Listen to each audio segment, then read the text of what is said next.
கள்ளார்ந்த பூங்கொன்றை மதமத்தம் கதிர்மதியம் உள்ளார்ந்த சடைமுடியம் பெருமானார் உறையுமிடம் தள்ளாய சம்பாதி சடாயன் என்பர் தாமிருவர் புள்ளானார் கரையனிடம் புள்ளிருக்கு வேலூரே.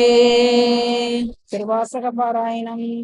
ஈசனே என் எம்மானே எந்தை பெருமான் என் பிறவி நாசனே நான் யாதும் ஒன்று அல்லா பொல்லா நாயான நீசனேனை ஆண்டாய்க்கு நினைக்க மாட்டேன் கண்டாயே தேசனே அம்பலவனே செய்வதொன்றும் அறியேனே.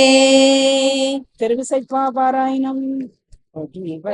விளக்கே உலப்பிலா ஒன்றே உணர்வு சூழ் கடந்ததோர் உணர்வே தெளிவளர் பள்ளியின் திரள்மணி குன்றே சித்தத்துள் தித்திக்கும் தேனே அழிவளர் உள்ளத்து ஆனந்த கனியே அம்பலமாடரங்காக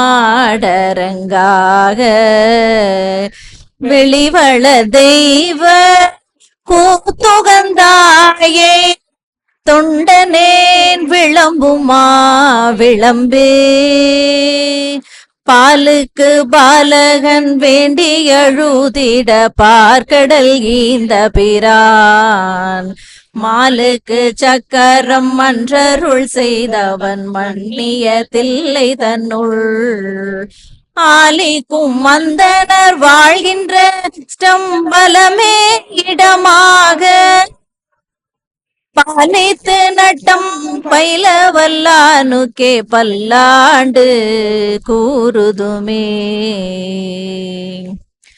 வேதனெறி தழைத்தோங்க மிகு செய்வ துறை விளங்க புத பரம்பரை பொலிய புனிதவாய் மலர்ந்தழுத சிதவள வயற் புகழி திருஞான சம்பந்த மலர் தலை கொண்டு புருவ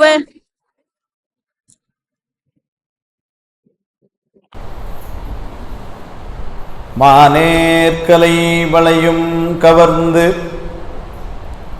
உள்ளம் கொள்ளை கொள்ள வளக்குண்டே தேனே அமுதே என் சித்தமே சிவலோகநாயக செல்வமே ஆனே அலம்பு புனல் பொன்னி அணியாவடுதுறை அன்பர்தம் கோனே நின் மெய்யடியார் மனக்கருத்தை முடித்திடும் குன்றமே கருணை பொழி திருமுகத்தில் திருநேற்றுணுதலும் கண்டாரை வசப்படுத்த கனிந்த வாயழகும் பெருமை தருதுறவோடு பொறை உளத்தில் பொறுத்தே பிஞகனார் மலர்த்தாள்கள் பிரியாத மனமும் மறுவினர்கள் அகலாத ஞானமே வடிவாம் வளர்துரை செய் சிவஞான மாமுனிவன் மலர்த்தாள் ஒரு பொழுதும் நீங்காமல் எமது உளத்தில் சிரத்தில் ஓதிடும் நாவினில் என்றும் உண்ணி வைத்தே உரைப்பாம்.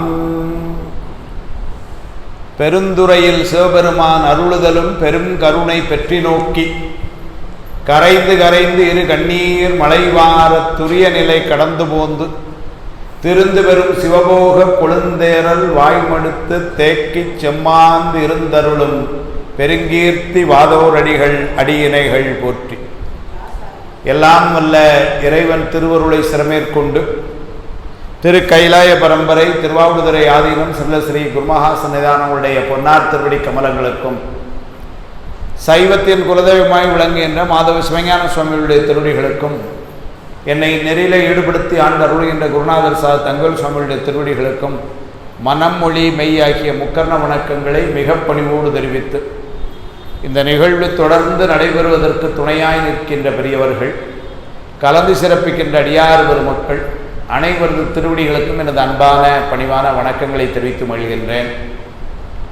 கடவுள் மாமுனிவர் அருளி செய்த திருவாதவூரர் புராணத்திலே 41வது சந்திப்பு இன்றைக்கு நாம் சந்திக்கின்றோம். பவளமால் வரையின் நிலவெறிப்பது போல் பரந்த நீற்றலகு பச்சுடம்பில் திவள மாதுணன்ற அடிய பரமன் சிறுவனை பாரத பெரும்போர் தவளமா மறுப்பொன்றொடித்தொரு கரத்தில் தரித்துயர்கிரிப்புறத்தெழுதும் கவளமாகளிற்றின் திருமுகம் படைத்த கடவுளை நினைந்து கைதொழுவாம் என்று காப்புச் செய்யுள்ள விநாயகப் பெருமானை வணங்கி நின்று, ஏனென்று சொன்னால் படிப்பதற்கு எந்த விதமான தடை வராமலும், படிப்பதை புரிந்து கொள்வதிலே தடை வராமலும், புரிந்தபடி நிற்பதற்கும் எங்கெல்லாம் தடை வருமோ அந்த தடைகளெல்லாம் வருவதற்கு காரணம் வினை. ஆனால் அந்த வினை விநாயகப் பெருமானுடைய திருவடியை வணங்கி நிற்பவர்களுக்கு மலர் கொண்டு நாளும் வழிபாடு செய்யும் அடியார்களுக்கு வினை என்பது அதனுடைய பலனை கொடுக்க தயங்கி ஓடி போகின்றது. ஒளியான திருமேனி உமிழ்தான மிகமேவு களியார வரும் ஆனை கடல் நாளும் மறவாமல் அழியாலும் மலர்தூவும் அடியார்கள் உளமான வெளியாகும் வலிதாய வினை கூட நினையாவேங்கிறது. வலிதாய வினை என வினை என்பது செய்தவரை சென்று அடையும். அது சென்றடையும்னு சொல்றதை விட சுவாமி கொண்டு சேர்ப்பான். அதனால் வினை என்பது வலிதானது. அந்த வலிதாய வினை கூட தன்னுடைய பலனை தராமல், அப்படின்னா என்ன அர்த்தம் அப்படின்னா, விநாயகப் பெருமானுடைய திருவருள் இருக்குமானால் முந்தைய பிறவியில் செய்த வினையெல்லாம் சுவாமி அது எல்லாத்தையும் தள்ளுபடி செய்கிறான். அதனால் விநாயகப் பெருமான் அப்போ படிக்கிறதுக்கு தடை வராமல் இருக்கிறதுக்காக அதனால் என்ன பண்ணார், விநாயகப் பெருமானுடைய திருவருளை நற்குஞ்சரக்கன்று நன்னில் கலைஞானம் கற்கும் சரக்கன்று கான் என்று தான் திருவருள் பெண்ணு சொல்லிச்சு. அதனால் விநாயகப் பெருமானுடைய திருவருளை முன்னிறுத்தி கவளமாகளிற்றின் திருமுகம் படைத்த கடவுளை நினைந்து கைதொழுவாம் என்று விநாயகப் பெருமானை எல்லோருமா போற்றி நினைந்து வணங்கி மகிழ்ந்து, ஏற்கனவே நாம் இப்போ எங்கே இருக்கிறோன்னா புத்தரை வாதில் வென்ற சருக்கத்தில் இருக்கிறோம். கதையெல்லாம் வேகமாக நினைவுபடுத்தினா, மந்திரியார் திருவாதூரில் தோன்றினார், மந்திரியானதுக்கப்புறம் குதிரை வாங்க போனார். இதெல்லாம் முதல்ல மந்திரி சருக்கத்தில். அப்புறம் குதிரை வாங்க போன இடத்துல என்ன நடந்தது அதெல்லாம் திருப்பெருந்துறை சருக்கம். அந்த திருப்பெருந்துறை சருக்கத்தில் அங்கேருந்து சுவாமி எல்லாம் நரியெல்லாம் பிடிச்சி குதிரையாக்கி கொண்டான். குதிரையை கொண்டு அதுதான் குதிரை இட்ட சருக்கம். குதிரையை கொண்டு கொடுத்தான். கொடுத்த குதிரையெல்லாம் இரவே திரும்ப நரியாக மாற்றினா, நரியை குதிரை பெரியாக்கினார். அதனால் நரியாக கொண்டு குதிரையாக கொடுத்தான். அதில் கூட ஒரு நயம், நரியை குதிரை பெரியாக்கினா குதிரைனே தான் பரிதான். அப்புறம் திரும்ப பரினா அது ஒரு சிக்கல் வருது அந்த இடத்துல. அப்போ நரியை குதிரையாக்கி அப்படின்னு தான் பொருள் எழுதணும், கஷ்டம். அப்படின்னா அந்த இடத்துல பரி என்பது வாகனம்னு பொருள். அதனால் நரியை அவன் என்ன பண்ணால் குதிரையாக மாற்றி அதை வாகனமாக மாற்றி அதில் ஏறி வந்தான்னு பொருள். அதனால் பரி என்பது அந்த இடத்துல வாகனம் என்று பொருள் கொண்டார் அருணையார். அதனால் நரியை குதிரை பரியாக்கி ஞானமெல்லாம் நிகழ்வித்து வெறியதன்னன் மதுரையெல்லாம் பிச்சதேற்றும் பெருந்துரையாய் அரிய பொருளே அவிநாசி அப்பா பாண்டி வெள்ளமே தெரிய அரிய பரஞ்சோதி செய்வதொன்றும் அறியேனேன்னு தான் ஆனந்த விடத்தை கொண்டு முடிக்கிறார். செய்வதொன்றும் அறியேனே. அதனால் என்ன பண்ண முடியும், அப்படி தான் நிறுத்துறார். அப்படியெல்லாம் குதிரைகள் எல்லாம் கொண்டு குதிரைகள் நரிகளாகி அதெல்லாம் குதிரையிட்ட சருக்கத்தில். அப்புறம் மன்னன் அதனால் சினந்து இவருக்கு தண்டனை கொடுக்க சொல்கிறான். அதனால் வைகையில் அவர் சுடுகின்ற மணலில் கொண்டு நிறுத்துறதுக்காக அப்போ சுவாமி என்ன பண்ணார், கங்கையை கூப்பிட்டு அந்த வைகையிட்ட பேசி மாணிக்கவாசன் என்னென்னமோ பண்ணி கொடுத்துரு அப்படின்னார். முதல் முறையாக கங்கை மதுரைக்கு இன்றைக்கி வேணுமோ நதிநீர் திட்டம் இணைப்புங்கிறானே, இது சுவாமி அன்னைக்கு பண்ணது தான். அதனால் கங்கை ஆல்ரெடி ரீச்டு மதுரை வந்துடுத்து. அதனால் மதுரையெல்லாம் முங்குச்சு. அங்கே அது நடந்தது. அதுக்கப்புறம் தான் வந்திப்பாட்டிக்காக கிளறங்கி வாரான். அதையெல்லாம் மண் சுமந்த சருக்கம் என்பதில் பார்த்தோம். அதெல்லாம் முடிந்தவன் திரும்ப போனதுக்கு அப்புறம் தான் திரு அம்பல சருக்கம் என்று சொல்லி, இந்த நாட்டிலெல்லாம் எனக்கு பெரிய நாட்டம் இல்லை, நாட்டில் போகிலன் அப்படிம்பாரு நம்முடைய திருவுந்தியாரில். அது மாதிரி ஏன்னா அந்த நாடுங்கிறது குடும்ப பற்றுகள். இங்கே நாடுங்கிறது உண்மையிலே நாடு, அதனால் பாண்டி நாடு அதெல்லாம் எனக்கு வேண்டாம்னு சொல்லிட்டு திருப்பெருந்துறையிலே போய் உட்காந்துக்கிறேன் அப்படிங்கிறார் மன்னர்கிட்ட. மன்னரும் ரொம்ப மகிழ்ச்சிங்கிறார். திருப்பெருந்துறையில் போய் இருக்கும் பொழுது நயம் என்னென்னா சுவாமி அங்கே இவருக்காக காத்திருக்கிறார். இவ்வளவு முடிஞ்சதுக்கப்புறமும் சுவாமி வந்து திருப்பெருந்துறையில் இவருக்காக இருந்தார்.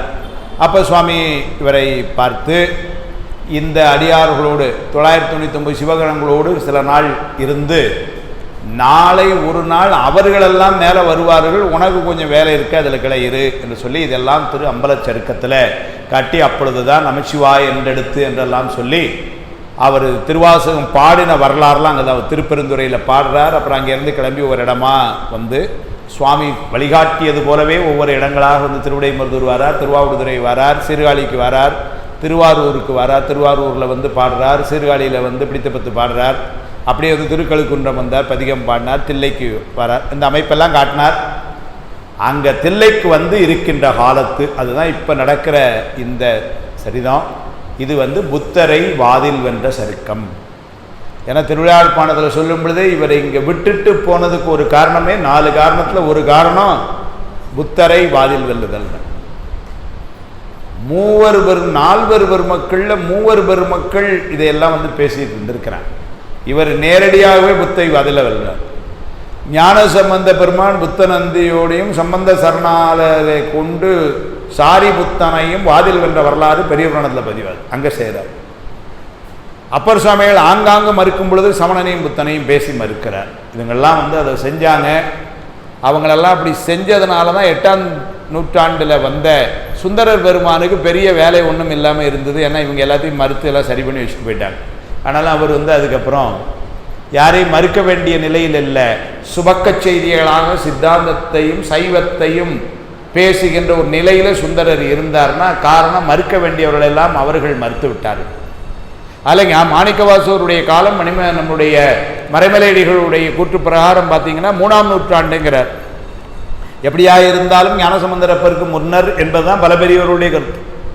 ஆனால் அப்பமே வந்து அந்த புத்தத்தை, ஏன்னா புத்த மதம் எப்போ இருந்திருக்கணும் அப்படின்னா போன முறையே சொன்னேன், ராகுல சாங்கிருத்தியாயன் என்ற பௌத்த துறவி எழுதுகிறார், அது கிமு 6ஆம் நூற்றாண்டில் இருந்துங்கிறார்.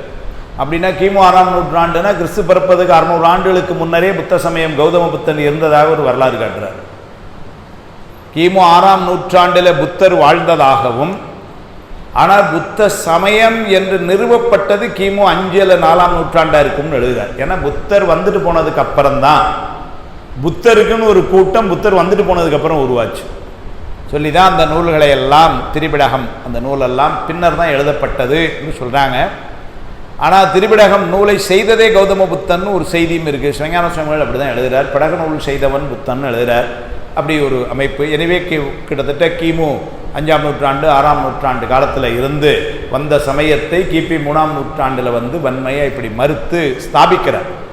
அந்த அமைப்பைத்தான் நம்ம வந்து ஏற்கனவே வந்து இப்போ பார்த்து கொண்டிருக்கிறோம். அதில் புத்த மதத்தை மறுத்த நம்முடைய மாணிக்கவாசகருடைய அந்த அமைப்பை எல்லாம் தான் பார்க்கிறோம். அந்த நிகழ்வு எப்படி இருந்ததுன்னு இந்த சரிதம் வந்து எப்படி போகுதுன்னா, இங்கிருந்த ஒரு முனிவர் ஒரு துறவி இலங்கைக்கு போனதாகவும், இலங்கையில் பௌத்த சமயமே பரவி இருந்த அந்த காலத்திலே இவர் இங்கு போய் பேசுகிறதெல்லாம் திரு அம்பலம் என்றும், இவர் அணிந்திருப்பதெல்லாம் வந்து அக்கு மாலைகளும் திருநீருமாய் அங்கே இருப்பவர்களுக்கெல்லாம் இது ஒரு வேறுபட்ட கோலமாய் இருக்க மன்னர்கிட்ட வந்து ஒருத்தர் போய் சொல்லி மன்னர் அவரை அழைச்சிட்டு வர சொல்லி, அப்போ தான் மன்னர்கிட்ட இவர் போகும் பொழுது என்ன சொல்கிறார், இந்த மாதிரி வந்து போகும் பொழுதே மன்னரை பார்த்தோடனே திருஅம்பலம்ங்கிறார்.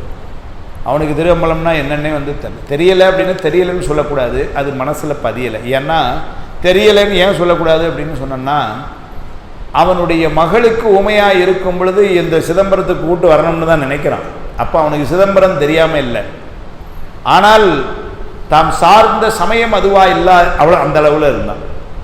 அதனால் இவரை உடனே ஏற்றுக்கொள்ளலை. அவன் கூட இருந்த புத்த மத குரு அவன் சொல்கிறான், இந்த 3 நாளில் நான் சிதம்பரத்துக்கு போய் உன்னுடைய அந்த கோயிலை புத்த மத கோயிலாக்கும், எம் புத்தனே கடவுள் என்றும் அவனுடைய கோயிலாக அந்த கோயிலை மாற்றுவேன் என்றும் சுழுரைத்து கிளம்பி வாழ்ந்தான். இதுதான் அங்கே தான் நின்னோம். அதுக்கப்புறம் அவர் இங்கே வந்த உடனே இங்கே உள்ள ஆதிசைவ பெருமக்கள் ஓதுவாமூர்த்திகள், அங்கே இருந்த கோயிலில் பணியாளர்கள் பாரசாரிகள் என்று சொல்லி கோயிலிலே வழிபாடு செய்பவர்கள், கோயிலிலே பணி செய்பவர்கள், அந்த ஊரில் இருக்கிற பெரியவர்கள் இவர்களெல்லாம் வருந்துகிறார்கள். ஏன்னா தில்லை கோயிலுக்குள்ள திருநீர் பூசாமல் ஒருத்தன் வந்து உட்கார்ந்துக்கிட்டு இவர் கடவுள் இல்லை என் புத்தரே கடவுள்னு பேசிக்கிட்டு இருக்கான். அப்போதான் இவங்களெல்லாம் வந்து வருத்தப்படுறப்போ சாமி பாருங்க, அடியார்கள் வருத்தப்பட்ட அவன் வந்து முதல்ல வருத்தமே பட விட மாட்டான். அப்படியே வருத்தப்பட்டால் உடனே திருநீர் பூசினவர்கள் வருத்தப்பட்டதா வரலாறே கிடையாது. வண்ணா உடனே சாமி. அதனால் அவன் என்ன பண்ணிட்டான், யாரையும் ஒருத்தர் கனவுல போய் இல்லை யாரும் ஒன்றும் கவலைப்பட வேண்டாம், இந்த மாதிரி நாளைக்கு நான் சரி பண்ணிடுறேன் ஏதோ சொல்லியிருக்கலாம். அவனுடைய கருணை பாருங்க, 3000 பேர் கனவுலையும் போனான். 3000 பேர் கனவுலையும் போனது ஒன்று, அதுவே பெரிய கருணை. அடுத்த கருணை, அந்த 3000 பேர் கருணையிலையும் ஒரே கோலத்தில் போயிருக்கிறான். ஒரே மாதிரி தான் எல்லாரும் பார்த்துருக்காங்க சுவாமி. அப்படி போயிருக்கிறான். போயிட்டு என்ன பண்ணிட்டான், இந்த மாதிரி வந்து ஊர் எல்லையில் பண்ணசாலையிலே வாதவூரன் இருக்கிறான், அதனால் நீ அவனை போய் அழைத்து வந்து நாளைக்கு அவன் தர்க்க ரீதியாக புத்த மதத்தை வாதில் வெல்வான் என்று சொல்லிட்டான். அவ்வளோ பேரும் காலையில் தெரிஞ்சு கோயிலுக்கு, ஏன்னா 3000 கனவுல வந்தது எப்படி யார் மற்றவங்களுக்கு தெரியும், அவரவர் கனவுல வந்தது அவருக்கு தெரியும். அதனால் மறுநாள் காலையில் வந்து வந்துருச்சு, என் கனவுல நேற்று இந்த மாதிரி சாமி சொன்னார்னா என் கனவுலையும் சொன்னார், என் கனவுலையும் சொன்னார்னு காலையில் வழக்கத்திற்கு மாறாக அவ்வளோ பேரும் ரொம்ப சீக்கிரமாக கோயிலில் வந்து நின்று சந்திச்சாங்களாம். சந்திக்கும் போது இதை பேசியிருக்கிறாங்க. நான் முன்னமே சொன்னேன், சுவாமி இந்த மாதிரியெல்லாம் வந்து நிறைய காரியங்கள் பண்ணுவோம். பாமன் சுவாமிகள் துறவு போனணும்னு கிளம்பி சென்னைக்கு வரார். அது வரைக்கும் சென்னையே வந்ததில்லை. ஆனால் இவர் எங்கே போகணும் அப்படின்லாம் திட்டம் இல்லை. முருகானந்தம் அம்மையார்னு ஒரு அம்மா, அவங்க கனவுல போய் பாமன் சுவாமிகள் திருமுகத்தை காட்டிட்டான். இவர் நாளைக்கு ட்ரெயினில் வராரு, நீ பார்த்துக்கணும். பாமன் சுவாமிகள் கனவுல போய் முருகானந்த அம்மையார் முகத்தை காட்டி இவங்க உன்னை ரிசீவ் பண்ணுவாங்க பார்த்துக்கிட்டு போயிட்டான். என்ன பாருங்க சார், முருகானந்த அம்மையார் வெல்கம்ஸ் பாமன் சுவாமிகள் அட்டை வச்சுட்டு ஒன்றும் கிடையாது. 2 பேரும் ஒருத்தருக்கு ஒருத்தர் முகத்தை வந்து சுவாமி காட்டி போய்ட்டு வாட்ஸ்அப்பில் உங்கள் ஃபோட்டோ மட்டும் அனுப்புங்க, கிடையாது. வாட்ஸ்அப்பே கிடையாது, மொபைல் ஃபோனே கிடையாது. அதனால் என்ன ஆச்சு பாருங்கள், சுவாமி வந்து பண்ணி விட்டான். காலையில் வந்து இறங்கினா அந்த அம்மாவுக்கு ரொம்ப மகிழ்ச்சி. ஏன்னா தன் கனவுல சுவாமி வந்து சொல்கிறார், இந்த சுவாமியை நீ பார்த்துக்கன்னு. ஆனாலும் அவங்க விழுந்து வணங்குறாங்க. அந்த அவருக்கு பெரிய மகிழ்ச்சி. பெருமானே குருநாதா அவனே வந்து காட்டினம்மா அப்படின்னு அவங்க எவ்வளவு பக்தியில் இருந்திருப்பாங்க அப்படின்னு தான் வந்தாங்க. அதே மாதிரி இவங்க என்ன பண்ணாங்கன்னா 3000 பேர் கனவுலையும் போனான் சொல்லி சொன்னான். மறுநாள் எல்லோரும் சந்தித்தாங்க. எல்லோரும் நேர அவருடைய பண்ணசாலைக்கே போய் அவரை வழிபாடு செஞ்சாங்க. யோகத்திலிருந்து அப்போ தான் முழிச்சார், பார்த்தார். முன்னர் சொன்னது இவங்க எல்லாம் சொன்னாங்க இப்படி ஒரு கனவு, அதனால் நீங்கள் வரணும்னு. அப்போ தான் அவருக்கு முன்னாடி சுவாமி சொல்லிட்டு போனது நீ அவன் திருப்பெருந்துறையில் சுவாமி விட்டுட்டு போகும்பொழுது சொன்னான், திருவுத்திரவசமங்கை அப்படி வழியாக அந்த தலங்களெல்லாம் நான் வந்து உனக்கு என்ன சிறப்புன்னா அந்த கோயிலில் போய் வழிபாடு செய்யுங்கன்னு சொல்ல, அந்த கோயிலில் போய் திருப்பெருந்துறையிலே குருநாதராக வந்து காட்டிய அந்த திருமேனியை நான் உனக்கு காட்டுவேன்னா. ஆனால் அந்தந்த ஊர்களில் போகும்பொழுது குருநாதராக வந்து காட்சி கொடுத்தான். அதனால் அது அந்த செய்தியை இப்போ ஞாபகம் வருது அவருக்கு திரும்ப.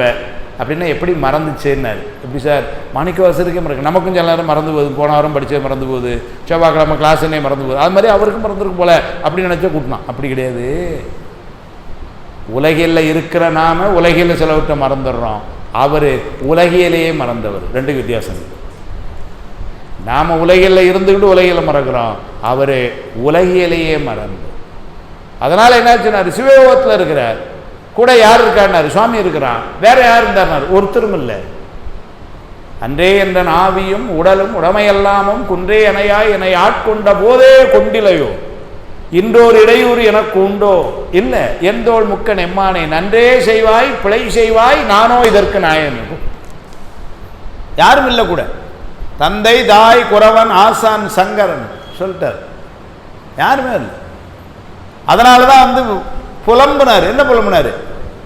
உற்றாரையான் வேண்டேன் ஊர் வேண்டேன் பேர் வேண்டேன் கற்றாரையான் வேண்டேன் கற்பனவும் இனி அமையும். புலம்பல் தானே. குற்றாலத் தமர்ந்துரையும் கூத்தா உன் குறைகளற்கே கற்றாவின் மனம் போல கசிந்துருக வேண்டுவனேங்கிறார். அதனால கூட யார் இருந்தார்? சுவாமி மட்டும்தான் இருந்தாயா?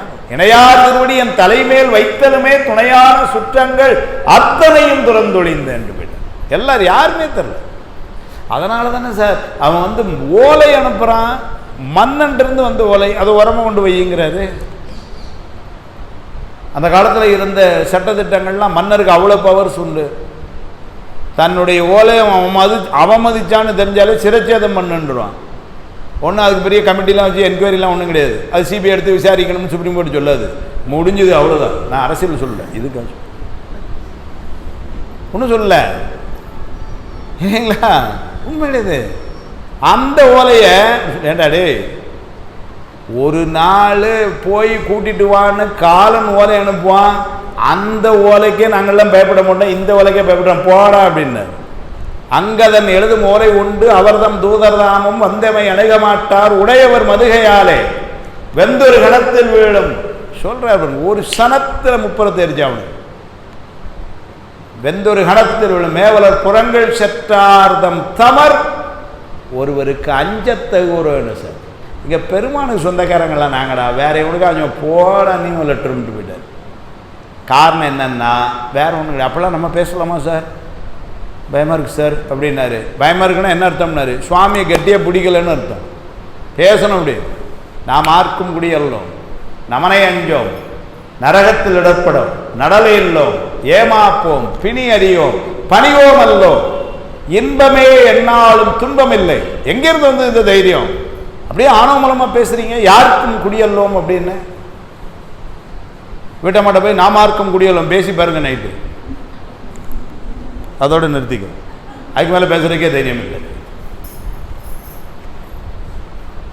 தாமார்க்கும் குடியல்லா தன்மையான சங்கரனர் சங்கவென் குலையோர் காதிர் கோமார்க்கே நாம் என்றும் மீளா ஆனாய் கொய்மலர் செவடிய குறுகினோமே என்னமா பார் சொல்லி போயிட்டார் பெருமானுக்கு. தாமார்க்கும் குடியல்லா தன்மையான சங்கரன் அவனுடைய திருவடியில மீளா ஆளாய் இருக்கிற வரைக்கும் யாருக்கும். அதனாலதான் நமனை அஞ்சோங்கிற, நரகத்தில் இடர்படுங்கிறார். சொல்றதுக்குன்னா காரணம் என்னன்னாரு, உடையவர் மதுகையாலே ஒரே வார்த்தை போட்டார். மதுகைன்னா ஆற்றல்னு அர்த்தம். அங்கதன் எழுதும் ஓலை கொண்டு அவர்தம் தூதர் தாமும் வந்தமை அணுக மாட்டார். யமதூதர் எங்கிட்ட வரமாட்டாங்கிறார், வர பயப்படுவாங்கிறார். அதுக்கெல்லாம் என்ன சார் காரணம்னாரு, உடையவர் பெருமான் பின்னாடி உட்கார்ந்துருக்கானே அவனுடைய ஆற்றல். உடையவர் மதுகையாலே அவனுடைய உறவினர் நாமெல்லாம் நம் தமருங்கிறார்.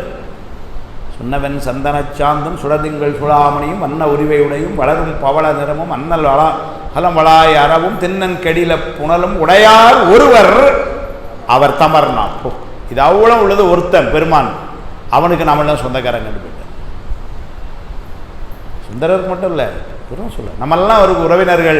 அதனால நமக்கு பயம் இல்லைன்னு அதையெல்லாம் வலியுறுத்தின இடம். அப்படி வலியுறுத்தி நின்ற பெருமான் இப்போ என்ன சொன்னார், கூப்பிட்ட உடனே ஆமா அன்னைக்கே சொன்னார், மாணிக்க வாசகா நீ இந்த கோயிலெல்லாம் பார்த்துட்டு வதுரைகளை இதெல்லாம் பார்த்துட்டு அதுக்கப்புறம் தில்லைக்கு வந்து புத்தரை வாதில் வென்று நான் உனக்கு சாயுச்சியம் தரேன் அப்படின்னு சாமி சொல்லிட்டு போயிருக்கிறான். இப்போதான் ஞாபகம் வருது. அதுதான் சொன்னேன். ஏன் அப்படின்னா இந்த உலகியலையை விட்டு நீங்கினதுனால இந்த உலகில் ஞாபகம் வரல.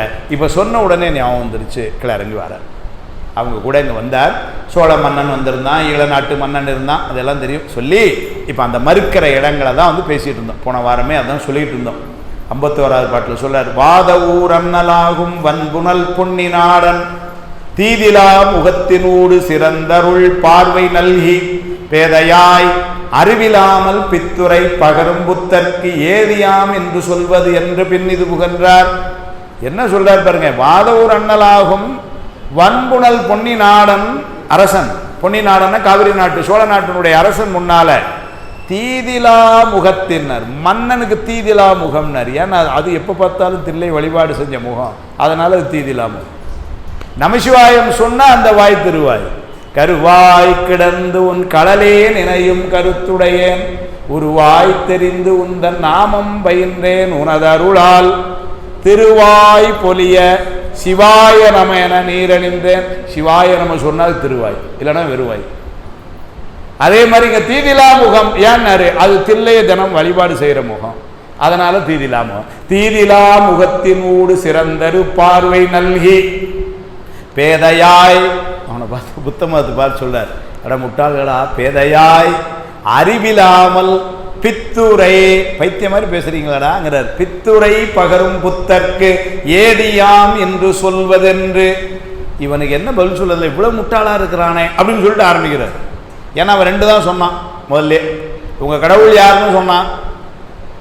அந்த கடவுள் யாருன்னா அவங்களுடைய பிடக நூலை நல்ல பயின்று பல பிறவிகளிலும் பிறந்து உயிர்கள் மீது கருணை கொண்டு 4 வகையான இதுகள் கொலை, களவு, பொய், கள்ளுண்ணல் என்கின்ற 4 வகை குற்றங்களையும் அறவே நீக்கி போதி மரத்தடியில் சென்று தவம் செய்வான், அவனே எங்கள் கடவுள் முதல்ல சொன்னான். 2வது அந்த கடவுளை அடைகிறதுக்கு வழியும் இதெல்லாம் இந்த ஒளிவில்லாத அவனுடைய 5 வகை ஞானம், உருவம், வேதனை, குறிப்பு, பாவனை, விஞ்ஞானம் என்கின்ற இதெல்லாம் உள்ள இந்த ஞானம் ஒளிதல், அதுதான் முக்தி இன்பம் என்று 2 பாட்டில் பதில் சொன்னான். அதுக்கு தான் இவர் சொல்றார், பைத்தியார மாதிரி வளர்றானே அப்படின்னு சொல்லிட்டு ஆரம்பிக்கிறார். பேதையாய் அறிவிலாமல் பித்துரை பகரும் புத்தர்க்கு ஏது யாம் என்று சொல்வது. இந்த முட்டாளுக்கு என்ன பதில் சொல்லன்னு தெரியல அப்படின்னு சொல்லிட்டு ஆரம்பிக்கிறார். தர்மம் உண்டென்று நன்னூல் சாற்றினன் தலைவன் என்பை மருவிய உணர்வுண்டாகி மறைந்திடும் கணத்தின் என்பை பொருளுடன் உரைதான் தேடி புகழ முன் உணர்வு போனால் இருள் தரு நின்னூல் சொல்வது எப்படி இயம்பல் வேண்டும். முதல்ல ஒரு மறுப்பு வச்சார். நான் அன்னைக்கு போன வாரமே சொன்னேன், அந்த புத்த மதத்தினுடைய கொள்கைகளை சொல்லும் பொழுது அதில் ஒரு கொள்கைக்கு கணபங்கவாதம் என்று பெயர். எந்த ஒன்றுமே தோன்றிய உடனேயே அழியும் என்பது புத்தனுடைய வாதம், புத்த சமயம். 4 வகை புத்தமும் கணபங்கவாதத்தை அடிப்படையாக வச்சுதான் பேசுறாங்க. எந்த ஒன்றுமே நம்ம பார்க்குற பொருள் எதுவுமே அவங்கள பொறுத்தவரை அது காட்சி பொருள் இல்லை. ஏன் அப்படின்னா அது தோன்றிய உடனே அழியுது, அடுத்தது ஒன்று தோன்றுது, அடுத்து ஒன்று தோன்று, அதனால இடைவிடாது ஓடிக்கொண்டிருக்கின்ற நீர் நிற்கிற மாதிரியே அந்த இடத்துல நமக்கு தெரிகிற மாதிரி இருக்கு இல்லையா, அது மாதிரி தான் பார்த்துக்கிட்டு இருக்கோம்னு சொன்னவன். இப்போ அதை முதல்ல மறுக்கிறார். என்ன சொன்னார் பாருங்க, தர்மம் உண்டென்று நன்னூல் சாற்றினன் தலைவன் என்பை. ஒரு தர்மம் உண்டு என்று உங்களுடைய நூலில் சொல்லுச்சுன்னு சொன்னேன். மருவிய உணர்வு உண்டாகி மறைந்திடும் கணத்தின் என்பை. ஆனால் உணர்வு தோன்றின உடனே அழியும், அடுத்த உணர்வு வரும்னு சொன்னேன். 2 சொன்னியா? ஆமாம். அப்போ இந்த உணர்வு தோன்றி நீ அங்கே போய் எழுத முன்னாடி இந்த உணர்வு அழிந்திருக்குமே, நீ எப்படி எழுதுனேன்னு கேட்ட. தர்மமே நூல் தந்த, அதையும் நீ தான் சொன்ன. உணர்வுகள் எல்லாம் தோன்றி உடனே அழியும்னு சொன்னேன்.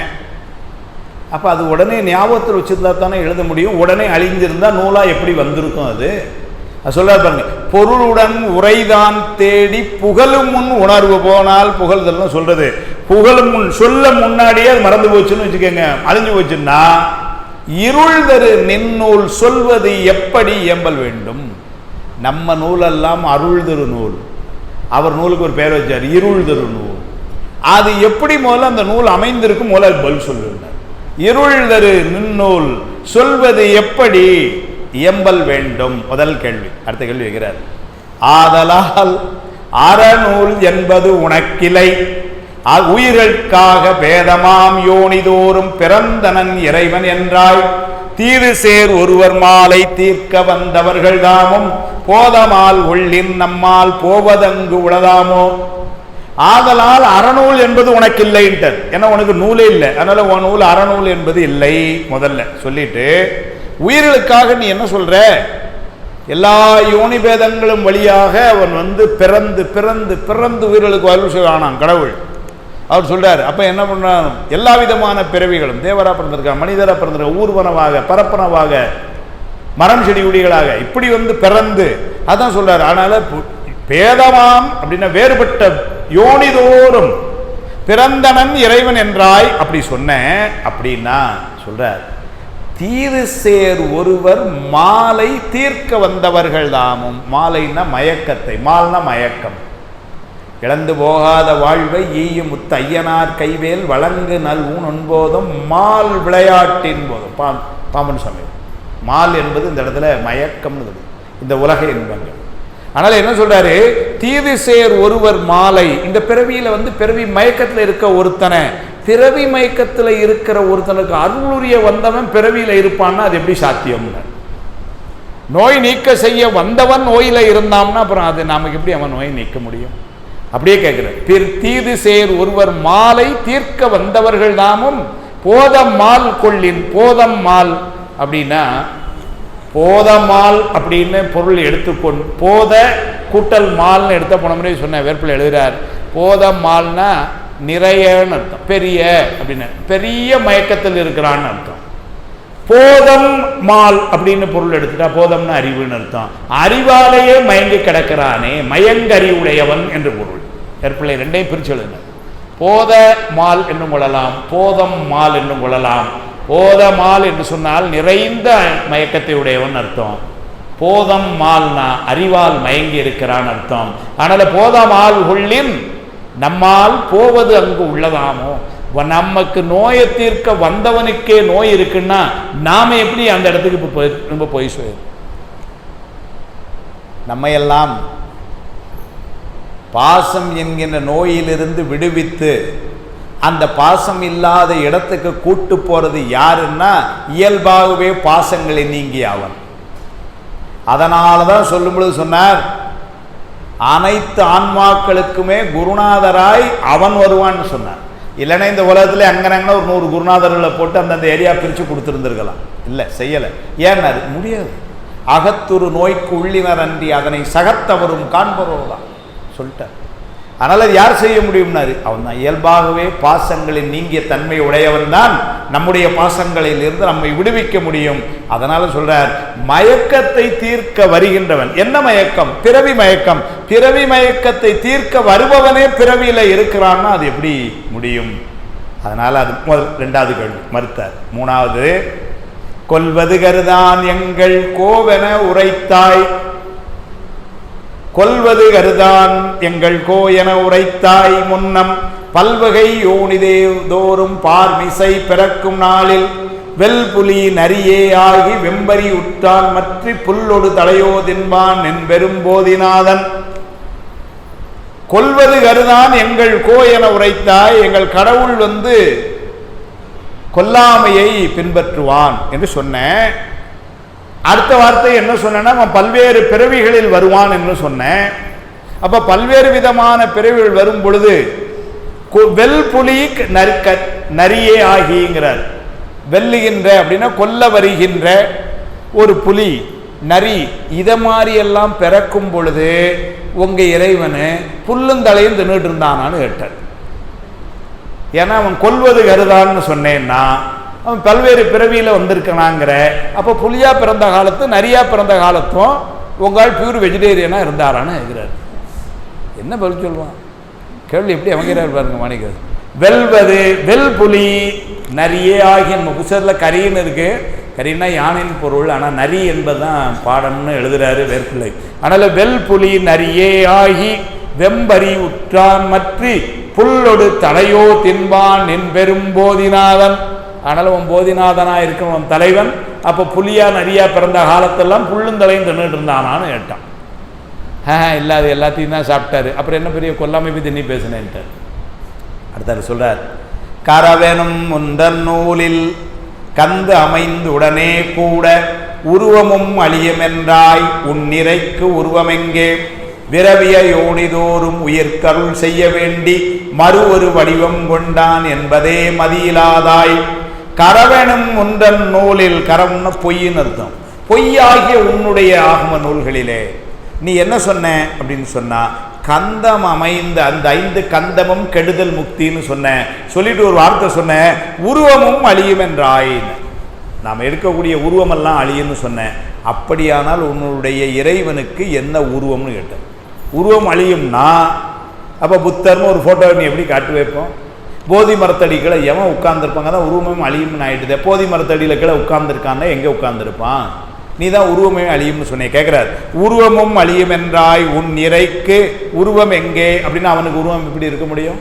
அடுத்தவங்க சொல்ற, விரவிய யோனிதோறும் உயிர்க்கு அருள் செய்ய வேண்டி மறு ஒரு வடிவம் கொண்டான் என்பதே மதியிலாதாய்.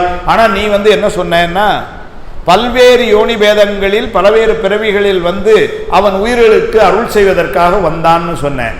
வந்தான்னா உருவம் இல்லாம எப்படி வந்தான்? நீ தான் உருவத்தோட வந்தான்னு சொல்லிட்ட. ஆனா உன் கொள்கை எங்கள் இதுல உருவம் அழியுங்கிற. அப்ப எப்படி அவன் அருள் செய்திருப்பான்? மதியிலாதாய்கிறார். உருவமும் அழியுமானால் இறைவனுக்கு உருவம் எங்கிருந்து வந்ததுன்னு. காரண உயிரில் கூடும் காரிய உருவிந்தேல் உன் சீரணி போத நீழல் சேரிரைக்கு உருவுமில்லை பூரண ஞானமில்லாய் பொன்றுகை முக்தி என்னும் பேருணர்வில்லா உந்தன் பிடக நூல் யாவர் சொன்னார். இறைவனுக்கே உருவம் இல்லைன்னு சொல்லியாச்சு. அவன் அதுக்கப்புறம் எழுதின பிடக நூல் அப்படின்னு உருவமே இல்லாதவன் எப்படி உருவமுடைய ஒரு நூலை எழுதியிருப்பான். அதனால அது அவ்வளோ பொய்யின்ட்டு. ஏன்னா இறைவனுக்கு உருவம் இல்லைன்னு சொன்னதுக்கப்புறம் அந்த நூலுக்கும் உருவம் கிடையாது. உருவம் இல்லாத ஒருத்தன் உருவம் இல்லாத ஒரு நூலை எழுதி நமக்கு எப்படி கொடுத்துருக்க முடியும்? அதனால நீ சொல்றது அவ்வளவுமே உன்னுடைய பிடக நூலை யார் சொன்னான்ட்டு. அப்போ இறைவன் சொல்லியிருக்க முடியாது. யார் சொன்னான்? ஏன்னா இறைவனுக்கு உருவம் இல்லைன்ட்டு யார் சொன்னான்? கெட்டர். கெட்டு அடுத்த பாட்டில் இதில் தான் போன விட உணர்ந்து நிறுத்தணும். 20 ஒருவராக என்னும் முன் புத்தரெல்லாம் வருவது சிறந்த தாயர் வயிற்றினை பீரி என்பை பறிவொடு சுமந்து பெற்றார் உயிர்கட பழுது செய்தே அருநரகத்தில் விழும் அவர்களோ கடவுளாவர். 21 புத்தர்கள் இதுவரைக்கும் வந்திருக்கிறாங்கன்னு சொன்ன தன்னங்காரன் மகாவீரன் இதெல்லாம் இந்த 21 புத்தர்கள் பேர். கௌதம புத்தருக்கு முன்னாடி வந்தவங்க இவங்கெல்லாம். அப்படி 21 பேர் வந்திருக்கிறாங்க. அவர் சொல்றார் 21 ஒருவராக என்னும் முன் புத்தரெல்லாம் வருவது சிறந்த தாயர் வயிற்றினை பீரியன் பாயின். அவர்கள் என்ன பண்ணுவாங்களாம், அதாவது அந்த யோனி வழியாக வருவது பாவம் என கருதி அதனால் அம்மாவனுடைய விழா பகுதியிலே கிழித்து அந்த குழந்தையை வெளியெடுப்பார்களாம். அப்படின்னா அந்த அம்மா இறந்து போவாங்க. அன்னைக்கு உள்ள இந்த சிசேரியன்லாம் கிடையாது அன்னைக்கு. அதனால் இறந்து போவாங்க. அப்போ அது சொல்றார், வருவது சிறந்த தாயர் வயிற்றினை பீரியன் வை. அப்படின்னா அம்மா அம்மாவுடைய வயிற்றை கிழிச்சுன்னா அம்மா இறந்து போவாங்கன்னு அர்த்தம். அப்படி வருவாய் என்று சொன்னால் பறிவொடு சுமந்து உயிர் கெட பழுது செய்தே அருநரகத்தில் வீழும் அவர்களோ கடவுளாவார். 10 மாதம் மேலே இறக்கம் கொண்டு பரிவோடு பல சிரமங்கள்லையும் இது பண்ணி நாளைக்கு நாம் இங்கே நல்லா வாழ வேண்டும்ங்கிறதுக்காக சுமந்து எடுத்த அந்த தாயை பழித்து நீ செய்கிற செயல் அதற்கு என்ன தண்டனை? நரக தண்டனை. அப்படி நரக தண்டனை பெறக்கூடியவனா உன் கடவுளுங்கிறது. ஒரு கடவுளாவான் நரக தண்டனை பெறக்கூடிய நிலைமையிலேயா இருப்பான்? பெத்த அம்மாவே கொண்டு தான் ஆள் வெளியே வருவான்னா அவனுக்கு இடம் எங்கன்னாரு? நரக தண்டனை தான். அப்படி நரக தண்டனை பெறுவதற்கு உரியவனா ஒரு கடவுளா இருக்க முடியும்? கேள்வி கேட்கிறார். பறிவொடு சுமந்து பெற்றார் உயிர்கட பழுது செய்தே, பழுதுன்னா குற்றம், பழுது செய்தே அருநரகத்தில், அருநரகம் அப்படின்னா சகித்தற்கு அரிய நரகமாம்னு ஒரு பொருள். ஏன்னா நரகம் என்பது அப்படி சரி எல்லா விதமான துன்பங்களும் இருக்கிறதான நரகம். புத்தகத்திலெல்லாம் படிக்கிறோம், இருட்டா இருக்குங்கிறாங்க, உணவு கிடையாதுங்கிறாங்க. அப்படிதானே? மையல் தரும் செக்கினிடை திரித்தும் தீவாயில் இட்டு எரித்தும் நாராசம் காட்சி செவி மடுத்தும் ஈரா உண்ணூனை தின்னென்று அடித்தும் பேராமல் போட்டி பொருள் சொல்ற. அந்த நரகம் எப்படி இருக்கும்னு சொல்ற. அந்த அரு நரகம்ங்கிறது இப்ப புரியும். மையல் தரும் செக்கினிடை அப்படின்னா செக்கு இழுக்கிறது இல்லை. அங்க நரகத்தை நான் தான் செக்கிழுத்த செம்பெல்லாம் பேச முடியாது. அந்த செக்குக்கு உள்ள போட்டு ஆட்டுவாங்களாம். எள்ளு போட்டு ஆட்டுவாங்க, தேங்காய் போட்டு ஆட்டுவாங்க, நரகத்தை நம்மளை போட்டு ஆட்டுவாங்க. மையல் தரும், அது சொல்லும் பொழுதே மயக்கம் வருதுங்கிறார். மையல் தரும் செக்கினடை திரித்தும் தீவாயில் இட்டு எரித்தும்ங்கிறார். கப கப கபன்னு தீ எரிது, அதில் தான் கொண்டு போடுவாங்களாம். போட்டு மொத்தமாக கொண்டு போடு எல்லாத்தையும் அப்படின்னு. சாகவும் மாட்டோம். ஏன்னா அங்கே கொடுக்கப்பட்டது யாதனா சரீரம். எத்தனை வருஷம் ஆனாலும் சித்திரவதை அனுபவிக்க முடியுமோ சாக மாட்டோம். அதுதான் நரகம். சும்மா நரகம்னா நம்ம என்னமோ உலகத்தை சொல்லிட்டு இருக்கோம், பெரிய நரக வேதனை சேர்ந்து ஆயத்துறக்கப்பட்ட நரகம்னு இல்லைங்களா? நரகம்ங்கிறது எப்படி இருக்கும்போது அங்கே சொல்றாரு பாருங்க. நாராசம் காட்சி செவி மடுத்துங்கிறார். நாராசனை இரும்பு ஆணி, இரும்பு ஆணியை பழுக்க காட்சி இந்த காதில் விட்டு அந்த காதில் எடுத்துருவாங்க சொல்றார். தூல உடல் அரபினது தோலென்ன நீங்கவே சூக்குமுத்தொடு உயிரினை துன்பம் ஒரும் யாதனா உடலை திருத்தியே சுடரும் எரிவாயில் விடுவர் சுவாமி சொல்ற. இந்த இந்த தூர தேகம் இங்கே விட்டு போயிடுவான். போகும்போது எப்படி போகிறோம்னாரு, சூக்கும தேகத்தோட உயிர் மேலே போகுது. அங்கே போய் என்ன பண்ணுறானா, நரகத்துக்கு போக வேண்டிய நிலைமை இருந்தால் அங்கே நரகத்துக்குன்னு உள்ள உடம்பு யாதனா சரீரம் அதை ஃபிட் பண்ணி உள்ளே கூட்டு போகிறாங்க. சரி உள்ளே கூட்டு போய் என்ன சார் வெல்கம் ட்ரிங்க் கொடுப்பாங்களான்னு அங்கே போனால் தெரியும் போகும். உள்ளே போய் தூள உடல் அரவினது தோலன்ன நீங்க வேணல், பாம்பு சட்டை மாத்திர மாதிரி அரவினது தோலன்ன நீங்கவே சூக்குமத்தொடு உயிரினை துன்பமுறும் யாதனா உடல்னாரு சுவாமி. அந்த உடலுக்கு பேரே துன்பம் பெரு உடல். துன்பமுறும் யாதனா உடலை திருத்தியே என்ன பண்ணுவாங்கன்னாரு, உள்ள போன உடனே வாங்க வாங்கன்னு வெல்கமே எங்கன்னாரு, சுடரும் எரிவாயில் இடுவர். அங்க நின்று பேசுறதே தீயில தான் நினைக்கணுமா, உள்ள போட்டுருவாங்களாம். சுடரும் எரிவாயில் இடுவர், மேலதில் கனலன செம்பினை உருக்கிய விடுவர். செப்ப காய்ச்சி மேல ஊத்துவாங்களாம். மேலதில் கனலன செம்பினை உருக்கிய விடுவர், வெளிதனில் ஊசி விம்முறை இறக்குவர். சாமி சொல்றார், இதெல்லாம் ஒரு சாம்பிள் தான், உள்ள நிறைய இருக்குங்கிறார். இப்ப சாம்பிளே பயமா இருக்கு சாமி, வேண்டாம். நரகுதோறும் வெவ்வேறு விதமாக. எவ்வளவு நாள் சார், என்ன ஒரு மாசமா 2 மாசமா, என்னையும் பார்த்துடலாம். ஊழி ஊழி காலமுது அழுத்துவர். உள்ள போனா என்னைக்கு திரும்ப வரணும்னு சொல்ல முடியாது. ஊழி காலம் முடிஞ்சாலும் சரி, நரக காலம் முடியாதான். ஊழி ஊழி காலமுது அழுத்துவர். இல்லை அதெல்லாம் நமக்கு ஆள் இருக்காங்க, மாவட்ட செயலாளரே வேண்டிய ஆள் தான் அப்படின்லாம் சொல்ல. தலை எலும்பிடின் உச்சி கவிழுற அடிப்பர்ன்ட்டு, தலையை தூங்கினாலும் அடியா அப்படின்னு சொல்லிட்டு ஒரு வார்த்தை போட்டார். அந்த கனல் ஒத்த யமதூதர் கையில் அடியேந்தனை காட்டி கொடுத்திடாது வழிபாடப்பார். அந்த கனல் ஒத்த யமதூதர் கையில் அடியேந்தனை காட்டி கொடுத்திடாது. ஆலம் அமுது உண்டு அமரர் தமையாண்ட நீல்கருணை அன்னமேங்கிறார். அன்னைக்கு ஆலகால விஷயம் ஓடியா வந்தபோது எல்லாரும் ஓடி வந்தாங்களே, அந்த தேவர் உலகத்தையே காப்பாற்றினது உங்கள் ஃபேமிலி இல்லைங்கிறார். ஐயா சொல்லிட்டு உன்னை அர்ணமேன்னா என்ன அர்த்தம்? ஐயா நீங்களும் தான் அன்னைக்கு அவங்களெல்லாம் காப்பாற்றினீங்க அப்படின்னா என்ன அர்த்தம்? இப்போ நான் என்னை காப்பாற்ற மாட்டேன்னு சொல்ல முடியல. அன்னைக்கு நீங்கள் தான் அந்த உதவியெல்லாம் செஞ்சீங்கன்னு கேள்விப்பட்டேன், இப்போ கொஞ்சம் பார்த்துக்கங்களேன்னா நோ வெளியே போன்னு சொல்ல முடியாது. அதனால் சுவாமி ஒரு நைஸ் ஒரு பஞ்சு வச்சு தரேங்கண்ணே. என்னம்மா சொல்லு, அந்த கனல் ஒத்த யமதூதர் கையில் அடியேந்தனை காட்டி கொடுத்திடாது. ஆலம் அமுது உண்டு அமரர் தமையாண்ட நீல்கருணை அன்னமே உனை நம்பினேன். அதுதான் தான் பண்ண முதல் நூல். எப்படி பேசுகிறாருங்க, அந்த நம்பிக்கை வரணும் சுவாமி மேலே. அதான் சொன்னார், நமே உனை நம்பினேன் அருள்ஞான வாரியேர் ஆசை மேவிய செல்வ அகிலாண்டம் என்னும் அரசேன்னு பண்றார்.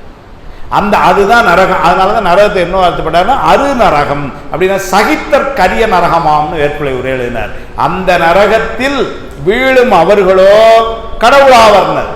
தான் பிறக்கும் பொழுதே அம்மாவை கொண்டுட்டு ஒருத்தன் வாரான்னா அவனுக்கு நரக தண்டனை முடியும். அந்த நரக தண்டனை பெறவனா கடவுளா இருப்பான். அவங்க கடவுள் எங்க இருக்காருன்னா இப்ப நரகத்தில் இருக்கார். அப்படியே பேச முடியும்? அதான் சொல்றார், அரு நரகத்தில் வீழ்வும் அவர்களோ கடவுளாவர் சொல்லிட்டு அடுத்த பாட்டில் சொல்றார். இது வரைக்கும் ஏற்கனவே பார்த்தோம். இந்த பாட்டில் நிறுத்திட்டு அடுத்த பாட்டில் ஆரம்பிக்கிறார்.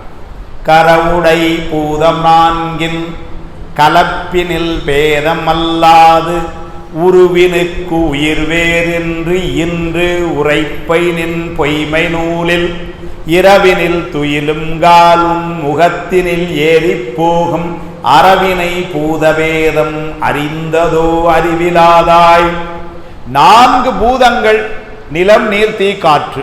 ஆகாயம் அவனுக்கு கிடையாது. அவன் கணக்கில் ஆகாயம்ங்கிறதே கிடையாது. அதனால நிலம் நீர் தீ காற்றுங்கிற 4 பூதம். அந்த பூதங்களுடைய கலவை அதுதான் இந்த உடம்பும் நமக்கு ஏற்படுகின்ற ஞானமுங்கிறான். அதுக்கு சுவாமி பாஷ்யத்தில் எழுதுவாரு, வெற்றிலையும் சுண்ணாமும் சேர்ந்த போது பாக்கெல்லாம் சேர்ந்து அது சிவப்பு கலர் ஒன்று வருத மாதிரி இந்த மாதிரி இதனால் ஏற்படக்கூடிய இந்த மாற்றம் தான் இந்த உடம்பும் உணர்வுகளும். இதுதான் புத்தனுடைய கொள்கை. அப்படின்னா என்ன அர்த்தம்னா, உயிர் என்ற ஒரு பொருள் கிடையாது அவங்கள பொறுத்தவரையில். இந்த நிலம் நீர் தீக்காற்று ஆகாயத்தினுடைய கூட்டணியில் ஏற்படக்கூடிய மாற்றம் தான் இங்கே நம்ம எல்லாம் இப்படி உட்கார்ந்துருக்கிறோம். அதனால் உயிர்னு ஒன்றும் தனியாக கிடையாது. அதை சொல்கிறார், உருவினுக்கு உருவின இந்த உடம்புக்கு உயிர் வேறு என்று இல்லை. வேறு இந்த உடம்புக்கு உயிர்னு ஒன்று தனியா இல்லை என்று உரைப்பை நின் பொய்மை நூலில். உன்னுடைய நூலே பொய். அதனால பொய் நூலில் நீ இப்படி சொல்ற. இப்ப சொல்ற இரவினில் துயிலுங்கால் உன் முகத்தினில் ஏறி போகும் அரவினை.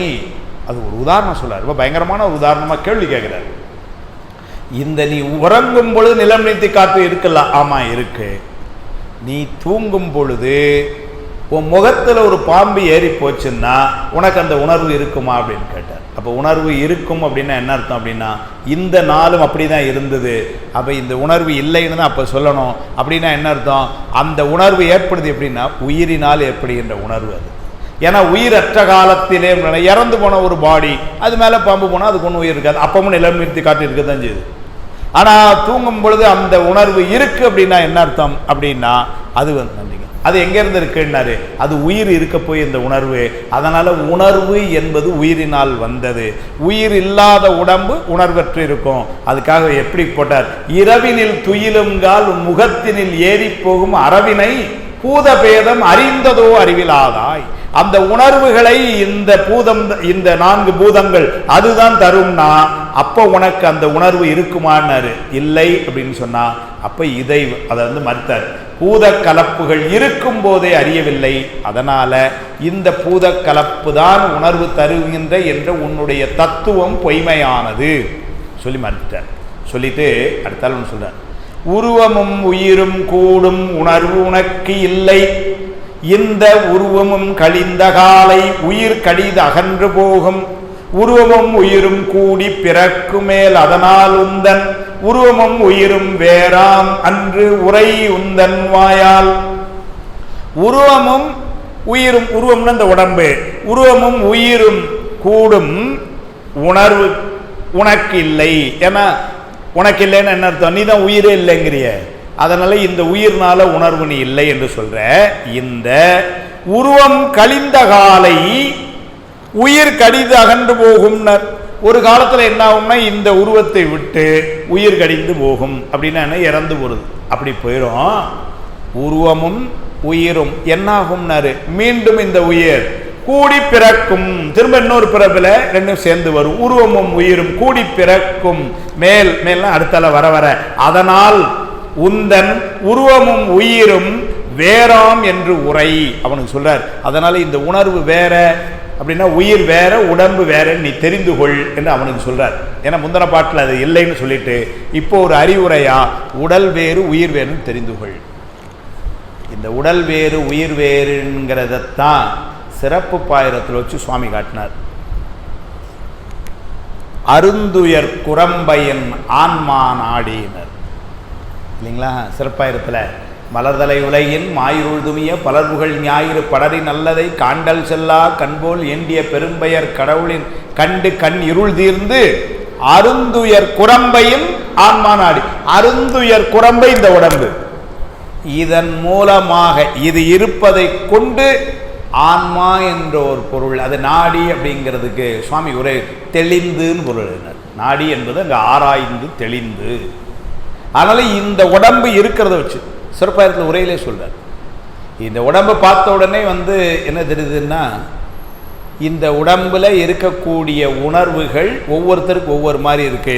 அதனால இந்த முதல்ல உடம்பு செயல்படுது, அதனால செயல்படுத்துறதுக்கு ஒரு பொருள் இருக்கு, அதுக்கு உயிர்னு பேர். அந்த செயல்பாடுகள் ஒவ்வொரு உடம்புக்கு ஒவ்வொரு மாதிரி இருக்கு படவே. அப்ப என்ன ஆகுதுன்னா ஒவ்வொரு உடம்புக்குள்ள இருக்கிற உயிர் ஒன்னொன்னு, அதனால உயிர்கள் பல என்றும். அந்த உயிரானது இந்த உடம்புக்குள்ள இப்ப கட்டுப்பட்டு நிக்குன்னா இதுக்கு முன்னாடி கட்டுப்படாத நிலை ஒன்று இருந்திருக்கும், அதனால அதுவும் முத்தொழில் உடையதாய் அமைகிறது என்றும். இதுவெல்லாம் தானாக செய்ய முடியாது, இந்த உடம்பு சடப்பொருள், அதனால இதை படைத்து நடாத்தி கொடுப்பதற்கு ஒரு அவனே இறைவன் என்றும். அந்த இறைவன் அறியப்படும் பொருளோ அறியப்படாத பொருளோ என்று, அறியப்படும் பொருள் என்று சொன்னால் நம்முடைய கருவிகரணங்கள அறியப்படும் பொருள் எல்லாம் அழியும் பொருள், ஆனால் அவன் அழிவான் என்றும். அறியப்படாத ஒரு பொருள் என்று சொன்னால் அப்படி ஒரு பொருள் இல்லை என்று இல்பொருள் ஆகிவிடும் என்றும். ஒரு வகையால் அறியப்படுபவன் என்றும், அதுவே அவன் தருகின்ற ஞானமாம் என்றும் வழியளவையானும் அனுமான அளவையானும் கண்டுகொள்ளுன்னு எழுதினார். அப்ப அது அந்த பெரிய சித்தாந்தத்துடைய சாராம்சத்தை தர்றதுக்கு சுவாமி எங்க கை வைப்பாருன்னா அருந்துயர் குரம்பையின் ஆன்மான். உண்மையா பாருங்க, இந்த உடம்பை கொண்டுதான் உயிர்னு ஒரு பொருள் இருக்குன்னே பார்க்கணும். ஏன்னா உயிர் என்கின்ற உண்மையை சொல்லும் பொழுது இது இப்பொழுது செயல்படுகிறது. வாழ்க்கையில் இது செயல்படாமல் போன சிலரை நம்ம பார்த்துட்டோம். அப்படின்னா என்ன தெரியுதுன்னா, இதை செயல்படுத்துகிற ஒரு பொருள் இருக்கு, அதைத்தான் உயிர் என்கிறோம். அப்போ உயிர் என்கின்ற பொருள் இல்லைன்னு சொல்ல முடியாது. அதை சொல்றாரு அவனுக்கு, உருவமும் இங்கு உயிரும் கூடி பிறக்கும் மேல், அதனால் உந்தன் உருவமும் உயிரும் வேறாம் என்று உரை. அதனால நீ தெரிஞ்சுக்கோ, உயிர் வேற உடம்பு வேற. அதனால உயிர் ஏன்னா உடம்பு கண் முன்னாடி பார்த்தான், உயிர் என்பதை நீ பார்க்கல, ஆனா இருக்குன்னு தெரிஞ்சுக்கோன்னு சொன்னார். இன்னொன்று அவனுடைய கொள்கையில ஆகாயம் என்கின்ற பூதம் கிடையாது, 4 தான். நமக்கு நல்லா தெரியும், சத்த தன்மாத்திரை எங்கேருந்து தொழில்படுதுன்னா ஆகாயத்திலிருந்து. நான் பேசுகிற பேச்சு இப்போ உங்களுக்கு கேட்குது அப்படின்னா இந்த ஒலி எங்கே இருந்ததுன்னா ஆகாயத்தின் இடமாக கொண்டு நின்று வருது. இதுதான் பேசும், இது சயின்ஸும் இல்லைங்களா. அதனால தான் டவரை உயரமாக கொண்டு போயிட்டே இருக்கும், ஆகாயத்தை நோக்கி டவரை போட்டே இருக்கும், மேலே போய். ஏன்னா அங்கேருந்து அங்கே வாங்கி அங்கே கொடுக்கறதுக்கு அது அங்கேருந்து தான் வரணும். அது சித்தாந்தம் சொல்லுது. இன்றைக்கி அறிவியல் சொல்லுது நல்லா ஸ்ட்ராங்காக டவரை உயரமாக போட்டு வைங்க. இவன் என்ன சொல்கிறான், அவன் ஆகாயமே கிடையாதுன்ட்டான். அதனால் என்ன பண்ணிடுறான், சத்ததன் மாத்திரையை ஒத்துக்கிறது இல்லை. இப்போ அதை கேள்வி கேட்குறாரு, சத்தம்ங்கிறதே நீ ஒத்துக்கலைன்னா அதை வச்சு ஒரு பாட்டு சொல்ல, வானமும் இல்லை வானத்து ஓசையும் இல்லை. அல்ல, அதை கவனமாக பிரித்து படிக்கணும். வானமும் இல்லை வான தோசையும் இல்லைன்னா தோசை இல்லை இட்லி இல்லைன்னா பொருள் கிடையாது. வானமும் இல்லை வானத்து ஓசையும் இல்லை, வானம் ஆனதில் வழக்கம் அதான் வழக்கம் என்று அறற்றுவை உந்தன் நூலில் கால் நிலம் புனல் தீ 4ம் கலப்பதற்கு இடமதாகும், நீனவில் ஓசைவானில் நிகழ்ந்துள செய்தி என்பாய். வானம் என்பது உண்டுங்கிறதுக்கு எப்படி சொன்னாரு, நிலம் நீர் தீ காற்றுக்கு இடம் கொடுத்து நிற்பது முதல்ல. அது அடுத்தது, நான் ஒரு செய்தி சொல்றேன் அப்படின்னு நீ சொல்றிய, நீ சொல்ற செய்திங்கிறது சத்தம்ங்கிற தன்மாத்திரை மூலமா தானே எனக்கு வரணும். அப்படின்னா இது ரெண்டையும் இப்படி இல்லைன்னு சொல்ல முடியும். அது சொல்ல அருமையா சொல்ல, நீ நவில் ஓசை, நீ எழுப்பின சத்தம், நீ நவில் ஓசை வானில் நிகழ்ந்துள்ள செய்தி என்பாய். அதனால அது ரெண்டும் உண்டுல்லவா அப்படின்னு அவனுடைய கொள்கை எல்லாம் மறுத்து இப்ப கடைசியில் சமரைஸ் பண்றார். அடுத்தது இன்னொன்று மறுக்கிறார், இடம் மிகுந்திசைதான் என்பதில் வழக்கென்று நீயே வடநெடுந்திசையில் போதி மரமென வணக்கம் செய்வை, புடவியில் அறிவிலாலும் பித்தரும் பொய்மையோரும் உடல் நிகழ் அவையில் கூறின் ஒக்கு நீ உரைத்ததெல்லாம். இடமிகும் திசைதான் என்பதில் வழக்கென்று நீ ஏனார். அவனுக்கு திசை என்கின்ற ஒன்றை ஒத்துக்கொள்வதில்லை. ஏன்னா நீங்க வானம் என்ற ஒன்றை ஒத்துக்கொள்ளாததுனால, நேர பார்க்கிற வானத்தையும் பார்க்காதனால இந்த பக்கம் இருக்கக்கூடிய தெற்கு வடக்கு என்பது அவன் ஒத்துக்கொள்றதில்லை. திசை என்று ஒன்று கிடையாதுன்னா. இப்போ அவனை சொல்ற, நீ திசை ஒத்துக்கல, சரி உன் போதி மரம் எங்க இருக்குன்னார், வடக்கு இருக்குன்ட்டான். எப்படி கவர் பண்ண, திசை நீ ஒத்துக்கல, சரி உன் போதி மரம் அது எங்க இருக்குன்னாரு, வடக்கேன்னா. மாட்டினானா சொல்ற, இடமிகும் திசைதான் என்பது இல் வழக்கென்று நீதான் சொன்ன, வட நெடும் திசையில் போதி மரமென வணக்கம் செய்வை. வடக்க பார்த்து வணங்கி நிற்கான், போதி மரம் அங்க இருக்குண்டு. வட நெடும் திசையில் போதி மரமென வணக்கம் செய்வை, புடவியில் அறிவிலாலும். புடவியில் அறிவு அப்படின்னா மந்தமான மதியின் அர்த்தம். வேல்பள்ளி புடவியில் அறிவுன்னா மந்தமான மதியின் அர்த்தம். சரியா படிக்காத சொல்லுவோம்ல, மந்தம் சார் அவன் மண்டேல அவ்வளவுதான் அப்படின்னு சொல்றோம்ல, அது சொல்றார். புடவியில் அறிவிலாலும் பித்தரும் பைத்தியக்காரனும் பொய்மையோரும் உடன் நிகழ் அவையில். அவங்கெல்லாம் யாரெல்லாம் அறிவுல குறைவா இருப்பவங்க, பைத்தியக்காரங்க, பொய் பேசுறவங்க, இவங்கள்லாம் ஒரு இடத்துல உட்கார்ந்தாங்கன்னா நீ சொல்றதெல்லாம் ஒத்துக்கிடுவாங்க, போய் சொல்லு போங்கிறார். அவன்கிட்ட என்ன மறுப்பு அடிக்கிறார் பாரு. புடவியில் அறிவிலாலும் பித்தரும் பொய்மையோரும் உடன் நிகழ், அவங்கெல்லாம் ஒன்னா இருக்கிற இடத்துல போய் அவையில் கூறின் ஒக்கு நீ உரைத்த எல்லாம். நீ சொல்ற இந்த அபத்தமான இந்த கொள்கையெல்லாம் அவங்க ஒத்துக்குவாங்க அப்படின்னா என்ன அர்த்தம், நாம யாரும் ஒத்துக்க மாட்டோம். ஏன்னாரு, சைவ சமயத்தார்கள் எல்லாம் விரிந்த அறிவினால் சிறந்தவர். ஏன் விரிந்த அறிவினால் சிறந்தவர் சொன்னா, அப்பர் சுவாமி சொல்றார், ஏனைய சமயத்தை விரிவிலா அறிவினார்கள். விரிவிலா அறிவினார்கள் வேறொரு சமயம் செய்து எரிவினால் சொன்னாரேனும் எம்பிரார்க்கு ஏற்றதாகும். பரிவினால் திருப்பேரு வேளூர் பற்றி நானை மருவினான் வாழ்த்தி உய்யும் வகையது நினைக்கின்றேனே. அதனால அங்க அவங்கெல்லாம் எப்படின்னாரு, விரியாத அறிவுன்னு. அப்படின்னா அறிவு நல்ல வெளிச்சம் வரணும், நல்ல பரந்த அறிவா இருக்கணும். அவங்கெல்லாம் யாருன்னாரு, விரிவிலா அறிவு. அவங்கெல்லாம் விரிவிலா அறிவுன்னா அப்ப சமயம் சைவம் எப்படின்னாரு, விரிந்த அறிவு. அதனால என்ன சொன்னார், இந்த மாதிரி பொய் அறிவு தெளிவா இல்லாதவங்க பைத்தியக்காரங்க அவங்கெல்லாம் இருக்கிற சபையில நீ சொல்றது ஊக்கம், இங்க சரியா வராது போப்பான்ட்டு சொல்லிட்டு இன்னும் மறுக்கிறார். அடுத்த கேள்வி மறுக்கிறார். அடுத்த பாயிண்ட் கேட்கிறார். என்ன சொல்றாரு பாருங்க, மரமும் உயிரல்ல என்பை மண்ணும் மைம்பூதமான உருவினர் போல நன்னீர் உணவினால் கிளை கொண்டோங்கும் சரிகெழும் உணர்வின்றாகில் ஆதலால் சனன பேதத்து அறிவினை அறுத்த எங்கோன் ஆறு உயிர்க்கு அமைந்ததென்பாய். அருமையா சொல்ற. மரம் என்பது அவனை பொறுத்தவரை உயிர் இல்லை, அவனை பொறுத்தவரை. அதனால மரமும் உயிர் அல்ல என்பை. ஆனா நீ நல்ல பாரு, ஐம்பூதமான உருவினர் போல, நம்மை போல அந்த மரமும் சொல்றார். ஐம்பூதமான உருவினர் போல மரமும் நன்னீர் உணவினாகி, நல்ல தண்ணி ஊத்தணும்னா மரம் வளருது. நன்னீர் உணர்வினாகி கிளை கொண்டோங்கும், கிளையெல்லாம் நல்லா வளரும். ஒருவேளை தண்ணி ஊத்தல அப்படின்னா சருகேளும், காஞ்சு சருகா வந்து கிளை போகும். அதனால அதற்கு உயிர் இருக்குன்னு தெரியுது. அப்படின்னா நீர் கொடுத்தா நல்ல பச்சை பசேர்னு வளருது, நீர் கொடுக்கலன்னா காஞ்சி சருகாகுது, அதனால் அதுக்கு உயிர் இருக்குன்னு சொல்லிட்டு அடுத்த ஒரு வார்த்தை சொன்னோம். அதுதான் ரொம்ப சிறப்பு கடவுள் மாமனியர். அதனால மரத்துக்கு உயிர் இருக்குன்னு சொன்னதோடு பரல. நம்ம என்னமோ சுபாஷ் சந்திர போஸ் சொன்னார், அவர் சொன்னார், இவர் சொன்னார், மரத்துக்கு உயிருங்கிறோம். கடவுள் மாமனியர் அன்னைக்கு சொல்லிட்டு வச்சு போயிட்டார் மரத்துக்கு உயிர்னு சொல்லிட்டு ஒரு வார்த்தை போட்டார். என்ன வார்த்தை போட்டார் பாருங்க, ஆதலால் சனனபேதத்து அறிவினை அறுத்த எம்போல் ஆறு உயிர்க்கு அமைத்ததென்பாயினர். சனன பேதத்து அப்படின்னா பிறப்பால் வேற்றுமை. எப்படி வேற்றுமையினர், 7 வகையான பிறப்பு, அதுல ஒரு பிறப்பு தாவரம் செடி ஒளி. அதனால அவரவர் வினைக்கு தக்கனவாக மரம் செடி கூடிய அப்படி ஒருவேளை பிறந்திருக்கலாம், நீர்வாழ்வனா பிறந்திருக்கலாம், ஊர்வனா பிறந்திருக்கலாம், பரப்பனவா பிறந்திருக்கலாம், மனிதர்களா பிறந்திருக்கலாம், தேவர்களா பிறந்திருக்கலாம். அதான் சனன பேதம். அந்த சனன பேதத்துல ஒண்ணு இந்த மரமா வாருது.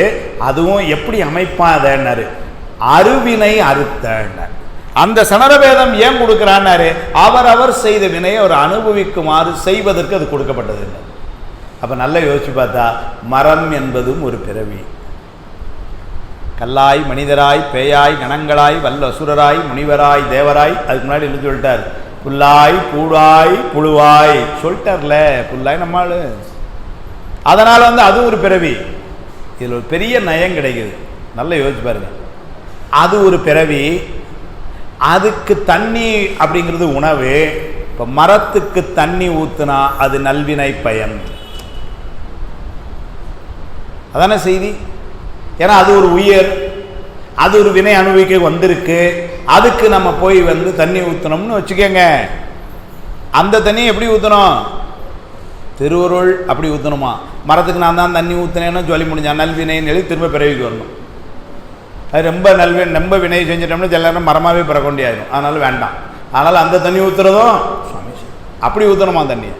அப்போ இப்போ தான் யோசிச்சு பாருங்க, நீங்கள் இயற்கை வளம் காப்போம் அப்படின்லாம் பேசுகிறாங்க பார்த்தீங்களா, அவங்ககிட்ட போய் நம்ம சொல்லணும், இதை மரத்துக்கு தண்ணி ஊற்றுனா நல்வினைங்க. எங்கள் கடவுள் எங்கள் வாதோர்பானம் சொல்லுது, சைவ இலக்கியம் அன்னைக்கே சொல்லியிருக்கு மரத்துக்கு தண்ணி ஊற்றணும். அதானே சொல்கிறார், சரிகளும் இல்லைன்னா தண்ணி ஊற்றலைன்னா சரிகளும் உணர்வின்றாயில், உணவு இல்லைன்னா சருகாய் காஞ்சி போயிடும். ஆதலால் சனன பேதத்து.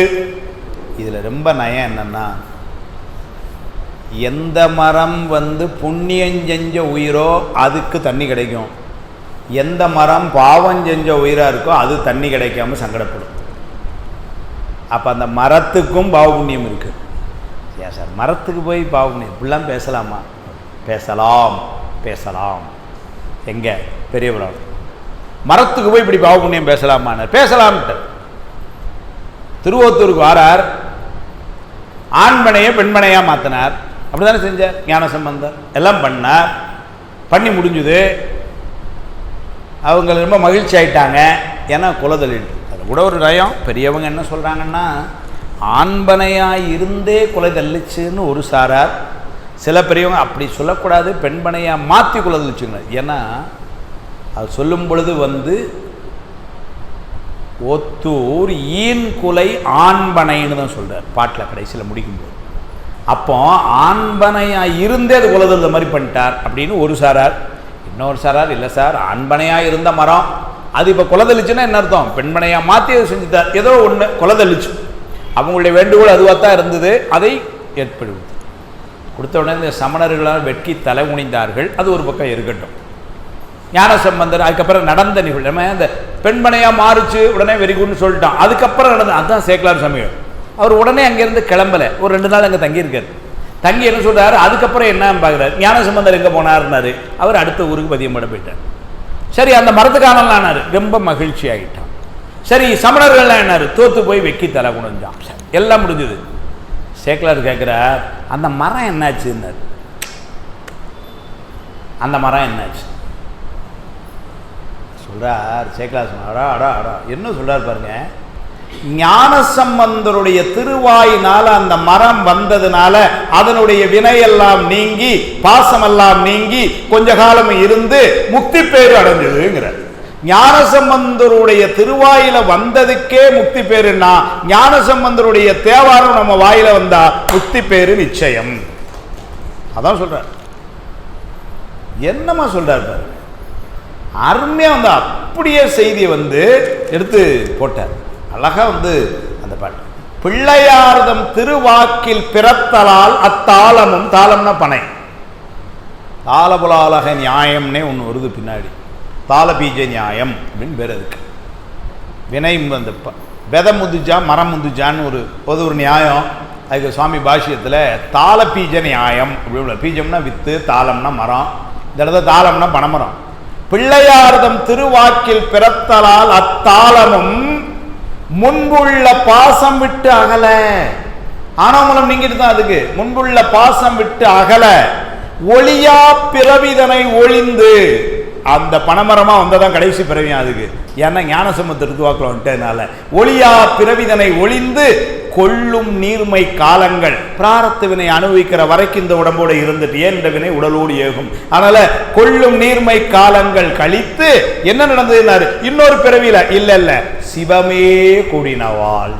பனைமரம் சிவபெருமான் திருவிழி போயிடுதான், சிவமே கூடினவாள். அப்படியா இருந்தா இவ்வளவு சொல்லிட்டு சேக்கலார் சொல்றார், வள்ளலார் மற்ற அவர் அருளின், வள்ளலார்னா ஞானசம்பந்தர், வள்ளலார் மற்றும், ஏன்னா பனைமரத்துக்கும் முக்தி கொடுக்கிற வள்ளல் அவரு, வள்ளலார் அவர் அருளின் வாய்மை கூறின் வரம்பு என்னாம்னார். அவருடைய பெருமையெல்லாம் எந்த வரம்புக்குள்ள கொண்டு நான் நிறுத்தி சொல்ல முடியுங்கிற சேக்கலார். 1255 பாட்டு பாடிட்டு இந்த ஆளுடைய பெருமையை என்னால் சொல்ல முடியலங்கிறார். நூலில் பாதி அவர் தான் இருக்கார், பிள்ளை பாதி புராணம் பாதி. 4286 1255 அவருக்கு இல்லைங்களா. பாடுன சேக்கலார் சுவாமி சொல்லார், வள்ளலார் மற்ற அவர் அருளின் வாய்மை கூறின் வரம்பு என்னாம். அது என்னன்னு சொல்ல முடியும், ஏன்னாரு, பிள்ளையார்தம் திருவாக்கில் பிறத்தலால் அத்தாளமும் முன்புள்ள பாசம் விட்டு அகல, ஒளியா பிறவிதனை ஒளிந்து, அரிச சொல்லிட்டே வர இருக்கிற பிரார்த்த கண்மை நீங்கிற வரைக்கும் இங்கே இருந்து. ஏன்னா நான் அந்த மரத்தை பார்த்தானே எவனாவது இருந்தேன், அதனால கொஞ்ச நாள் இருந்தது. ஏன்னாரு, பிரார்த்தனை நீங்கிற வரைக்கும் சிவன் முத்த மாதிரி இருந்திருக்கு அந்த மரம். கொள்ளும் நீர்மை காலங்கள் கழித்து அந்த காலம் இருந்து, அதுக்கப்புறம் எங்க சார் போச்சுனாரு, சிவமே கூடினவாள், சிவமே கூடினவாள் வள்ளலார் மற்றவர் அருளின் வாய்மை கூறின் வரம்பு என்னாம். பனைமரத்துக்கு உயிர் இருக்க போய் தானே சார் முக்தி கொடுத்தார், அந்த மரத்துக்கு உயிர் இல்லைன்னு சொல்லிடா புத்தா கேட்குறாரு. முள்ளி செடிக்கு முக்தி கொடுத்தாரே நம்மால், உயிர் இருக்க போய் தானே இல்லைங்களா. பெத்தான் சாமானை கொடுத்தார், அதுக்கப்புறம் கேட்ட உடனே உமாவிசாச்சார் என்ன பண்ணாருன்னு பாருங்க, அங்கேருந்து ஒரு முள்ளி செடி கொடுத்து போச்சு புஷுன்னு அவ்வளோதான் நெருப்பு, சிவமே கூடினவா. அப்போ அது நடந்ததில்லை.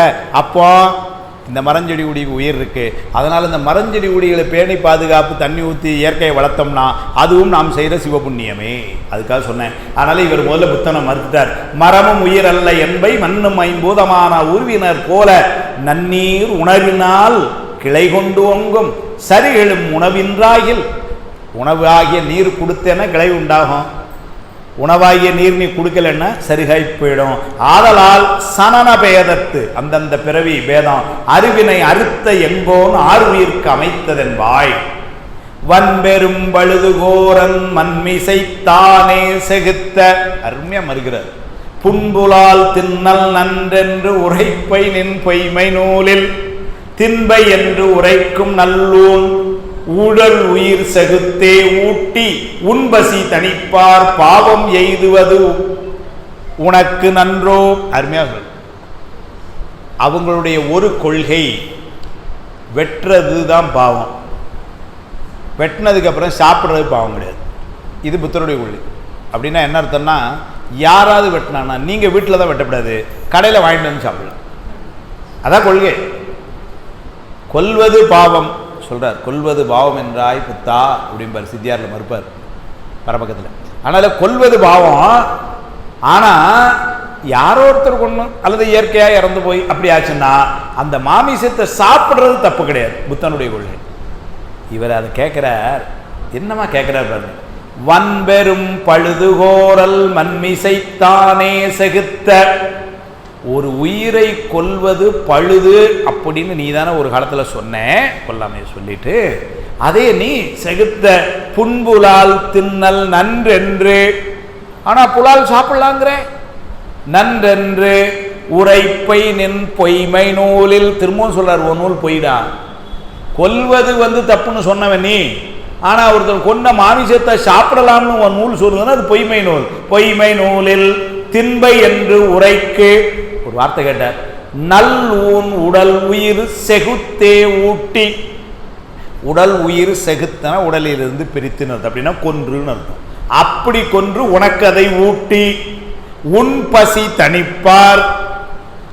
உன்னுடைய பசி அப்படி போக்குற ஒருத்தன் யாரு? கிடா வெட்டி இது பண்ணி கொடுத்து அந்த உடலை உயிரின் தனியா பிரித்து உனக்கு உன் பசி நீக்கிறதுக்கு கொடுத்தான்னா, உனக்கு பசி நீக்கின ஒருத்தன் அவனுக்கு பாவம், உனக்கு நல்லது. என்னடா நியாயம்ங்கிறார்.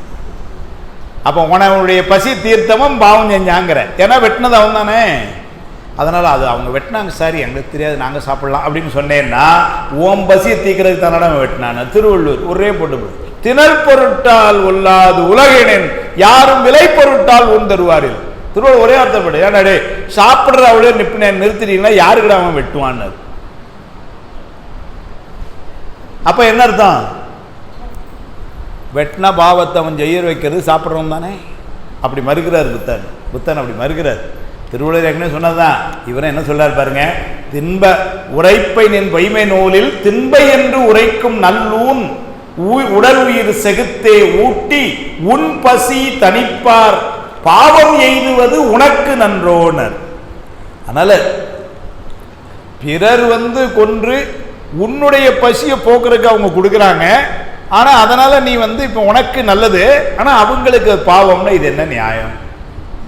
அதனால புத்தருடைய கொள்கையில குறிப்பான கொள்கை என்னன்னா, கொல்வது தவறு, சாப்பிடுவது தவறில்லை. வேறு சில சமயத்தில் கொல்வது தவறில்லை, சாப்பிட்றது தவறுன்னு இருக்கு. அங்கே கொல்றது தவறு இல்லையா, ஆனால் சாப்பிட்றது தவறுன்னு இருக்கு. ஒரு சாரார் ரெண்டுமே மறுக்கப்பட்டிருக்கு சைவத்தில். கொல்வதும் தவறு, சாப்பிடும். முருப்பள ரத்னம் செட்டியார் ஒரு முறை ரொம்ப காலத்துக்கு முன்னாடி தூத்துக்குடி சைவ சபையில் அந்த சமயத்தை மறுத்து பேசும்போது சொன்னார், அருமையான உண்மை சொன்னார். கொல்வது தப்பில்லை, சாப்பிட்றது தான் தப்பு அப்படிங்கிறத மறுக்கிறார். புத்தனையும் புத்தனோடு சேர்ந்து மறுக்கிறதுக்கு என்ன சொன்னார், ரொம்ப நல்ல ஞாபகம் இருக்குது. கிட்டத்தட்ட ஒரு 30-35 வருஷத்துக்கு முன்னாடி இந்த கூட்டத்தில் முன்னாடி உட்காந்து கேட்டது இன்ன வரைக்கும் ஞாபகம் இருக்குது. சொல்கிறார் செட்டியார், சொன்னார், இப்போ நாம் ஒரு மாகேஸ்வர பூஜை நடத்துகிறோம், அல்லது மாகேஸ்வர பூஜை என்ன கூட கொஞ்சம் பெரிய வார்த்தையாக இருக்குது, ஒரு அன்னதானம் பண்ணுறோம், யாரையோ ஒரு 50 பேருக்கு. செட்டியார் கேட்டார், நீ 50 பேருக்கு சாப்பாடு வாங்கி கொடுக்குற, ஏதோ ஒரு புண்ணியம் உனக்கா சாப்பிட்டவங்களுக்கானு கேட்டார் கூட்டத்தில். நான் இப்போ 50 பேருக்கு சாப்பாடு வாங்கி கொடுக்குறேன், பசியாக இருக்கிறாங்கன்னு. எவ்வளோங்க ஒரு சாப்பாடு? 100 ரூபா. சரிங்க, 5000 ரூபா கட்டுறேன், அவங்களுக்கு 50 பேர் சாப்பாடு கொடுங்க, ஏதோ என்னால் முடிஞ்சது செய்கிறேன். சரி, இப்போ அந்த புண்ணியம் உனக்கா சாப்பிட்றவங்களுக்கான? எனக்கு தான் புண்ணியம் அப்படின்னு. அப்போ அவங்க சாப்பிட்றது வெஜிடேரியனாக இருந்தால் புண்ணியம் உனக்கு, சாப்பிட்றது மாமிசமாக இருந்தால் புண்ணியம் அவங்களுக்கான. ஏன்னா அங்கே எப்படி வந்ததுன்னா, கொல்வது தப்பு இல்லை, சாப்பிட்றதான் பாவம்னா, அப்போ நான் வெஜிடேரியன் சாப்பிட்டா புண்ணியம், நான்வெஜ் சாப்பிட்டா பாவம், அப்படியாகத அப்படின்னு கேட்டேன். அப்படி மறுத்தார். அப்படின்னா வெட்டுறதும் தப்பு தான், சாப்பிட்றதும் தப்பு தான். திருவள்ளுவர் அதான் ஒரே வார்த்தையில் சொல்லிட்டார், திணல் பொருட்டால் கொல்லாது உலகினே. சாப்பிட்றதுக்காக வெட்ட மாட்டோம் அப்படின்னு ஒரு முடிவு பண்ணிட்டான். அப்படின்னு என்ன அர்த்தம்? சாப்பிட்றதுலேன்னு முடிவு பண்ணிட்டான். திணல் பொருட்டால் கொல்லாது உலகினே, யாரும் விலை பொருட்டால் ஊன் தருவாரில். அது ஒரு வியாபாரம். அப்புறம் யார் சார் பண்ண போறான்னு? துணிமணி வியாபாரம் நடக்கும், கட்டட பொருள்கள் வியாபாரம் நடக்கும், நகை நட்டு வியாபாரம் நடக்கும். மாமிச வியாபாரம் ஏன் நடக்க போகுது? சாப்பிட்றதுல முடிவு பண்ணிட்டேன். அதனால் வெட்டினாலும் தப்பு தான், சாப்பிட்டாலும் தப்பு.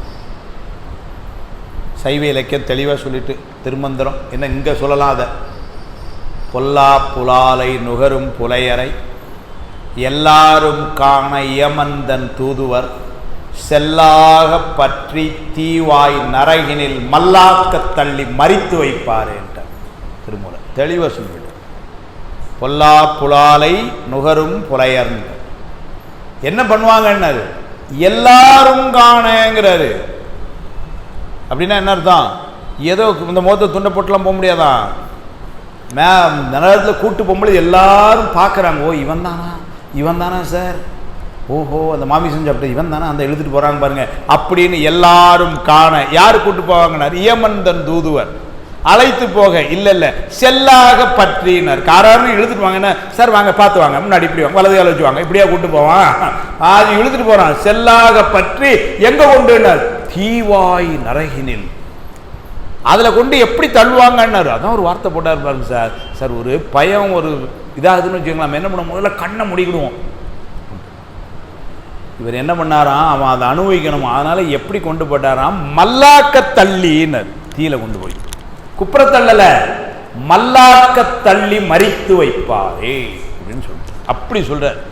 பொல்லா புலாலை நுகரும் புலையரை எல்லாரும் காண இயமந்தன் தூதுவர் செல்லாக பற்றி தீவாய் நரகினில் மல்லாக்க தள்ளி மறித்து வைப்பாரேங்கிறார். அதனால இங்க வெட்டினாலும் தப்பு தான், சாப்பிட்டாலும் தப்பு தான். சைவத்தில் அது ரொம்ப தெளிவு. அதை இவர் சொல்றார், புத்தர்கள் வெட்டுறது தான் தப்பு, சாப்பிட்றது தப்பு இல்லை, அதை மறுத்ததை தான் சொல்லிட்டார். எவனோ ஒருத்தன் வெட்டி உன்னுடைய பசியை போக்குற நல்ல காரியத்தை செய்யறான், ஆனால் உனக்கு தப்பு இல்லை, அவனுக்கு இது பாவமா, இது என்ன நியாயம் சமயம் அப்படின்னு அங்கேயே அது மறுத்துட்டார். சொல்லிட்டு காரணம் நிற்க என்றும் காரியம் கூடுதல் வீடென்று ஆரணம் பரவும் எங்கோன் ஆகமம் புகழ்வார் சொல்வார் போர் அணங்கு உயிரும் சேர பொன்றுதன் முக்தி என்று பேரணங்கு உற்ற நீயே பரிவறியாது சொன்னாய். காரணம் நிற்க என்றும் காரியம் கூடுதல் வீடென்று அது நம்ம சொல்றோம். காரணம் நிற்க, காரணம் என்பது இந்த உயிர், காரியம் என்பது உடம்பு. அதனால என்ன நம்முடைய என்ன சொல்றோம், உடம்பு தான் அழியும், உயிர் அழியாது. காரணம் நிற்க காரியம் அழியும். இதுதான் நம்முடைய ஆகமங்கள் வேதங்கள் சொல்லுது. காரணம் நிற்க என்றும் காரியம் கெடுதல் வீடென்று ஆரணம் பரவும் எங்கோன் ஆகமம் புகழ்வார் சொல்வார். ஆனா நீ போர் அணங்கு உயிரும் சேர பொன்றுதன் முக்தி, உயிரும் போயிருது அதுதான் முக்தி அப்படின்னு நீ சொன்ன அப்படின்னா பேரணங்குற்று நீயே பரிவறியாது யாது சொன்னாய். ஐம்புலன்களோடு இந்த உயிரும் கெடுதல் முக்தின்னு நீ சொன்னேன்னா, முதல்ல முக்தின்னு ஒன்னே இல்லைன்ட்டாவன். முக்தினா உயிர் உறுதியா உயிர்னு அவன் சொல்லலை. ஏன்னா உயிர்னு ஒரு பொருளே இல்லைன்னு சொன்னவன் தான். என்ன சொல்லிட்டான், இந்த உருவம் வேதனை பாவனை விஞ்ஞானம் என்கின்ற இந்த இதனால ஏற்படக்கூடிய மாற்றம், அந்த மாற்றத்தினாலே நம்ம ஒன்று அறிந்து கொள்கிறோமே அந்த ஞானமே ஆன்மான்னு சொன்னான்.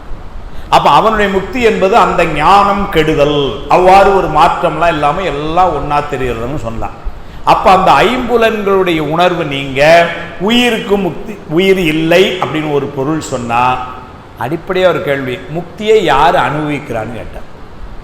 உயிரே நீ இல்லைன்னு சொல்லிட்ட அல்லது உயிரே கெடும்னு சொன்னேன்னா முக்தியை அனுபவிக்கிறது யாரு? உயிர் கெடும்னு சொல்லிட்டா அப்ப முக்தியை யாரு அனுபவிப்பா? அதான் கேட்கிறார். போரணங்கு உயிரும் சேர பொன்றுதன் முக்தி என்று பேரணங்கு உற்ற நீயே பரிவு அறியாது சொன்னாய். அதனால நீ தப்பா சொல்ற, உனக்கு தெரியல அப்படின்னு சொல்லிட்டு கடைசி பாட்டு சொல்றார்.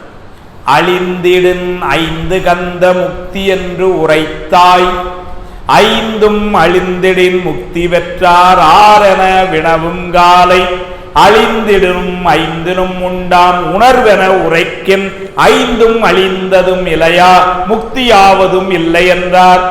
அழிந்திடன் ஐந்து கந்தம், அந்த பஞ்ச கந்தமும் அழிவதுதான் முக்தின்னு நீ முதல்ல சொன்ன. அப்படின்னு சொன்னேன்னா முக்தி பெற்றவர் யாருன்னு கேட்டார். ஏன்னா அந்த அஞ்சும் வச்சுதான் இவ்வளவு ஓடி இருந்தது, அந்த அஞ்சுங்க அழிந்தது முக்தின்னா அப்ப முக்தி பெற்றது யாருன்னாரு. அவன் உடனே யோசிச்சுட்டு இல்லை ஒரு ஸ்மால் கரெக்ஷன், அந்த அஞ்சு அழியல, அந்த 5 நாள் ஏற்பட்ட உணர்வு அழிகிறது, அதுதான் முக்தி அப்படின்னு வந்து திருத்தினான். அப்படி திருத்தினா சொன்னாரு அப்ப அந்த 5 அப்படியே இருக்கு அப்படின்னா உன் முக்தியே இல்லைன்ட்டு. ஏன்னா அந்த மாயா சார்ந்த பொருள் அப்படியே இருக்குமானால் அப்போ உன் முக்தி இல்லை. அப்ப நீ ஒத்துக்கிறே 5 அப்படியே இருக்குன்னு, ஆமாண்ணா உன் முக்தி இல்லை போட. என்ன மறுப்பு சார்?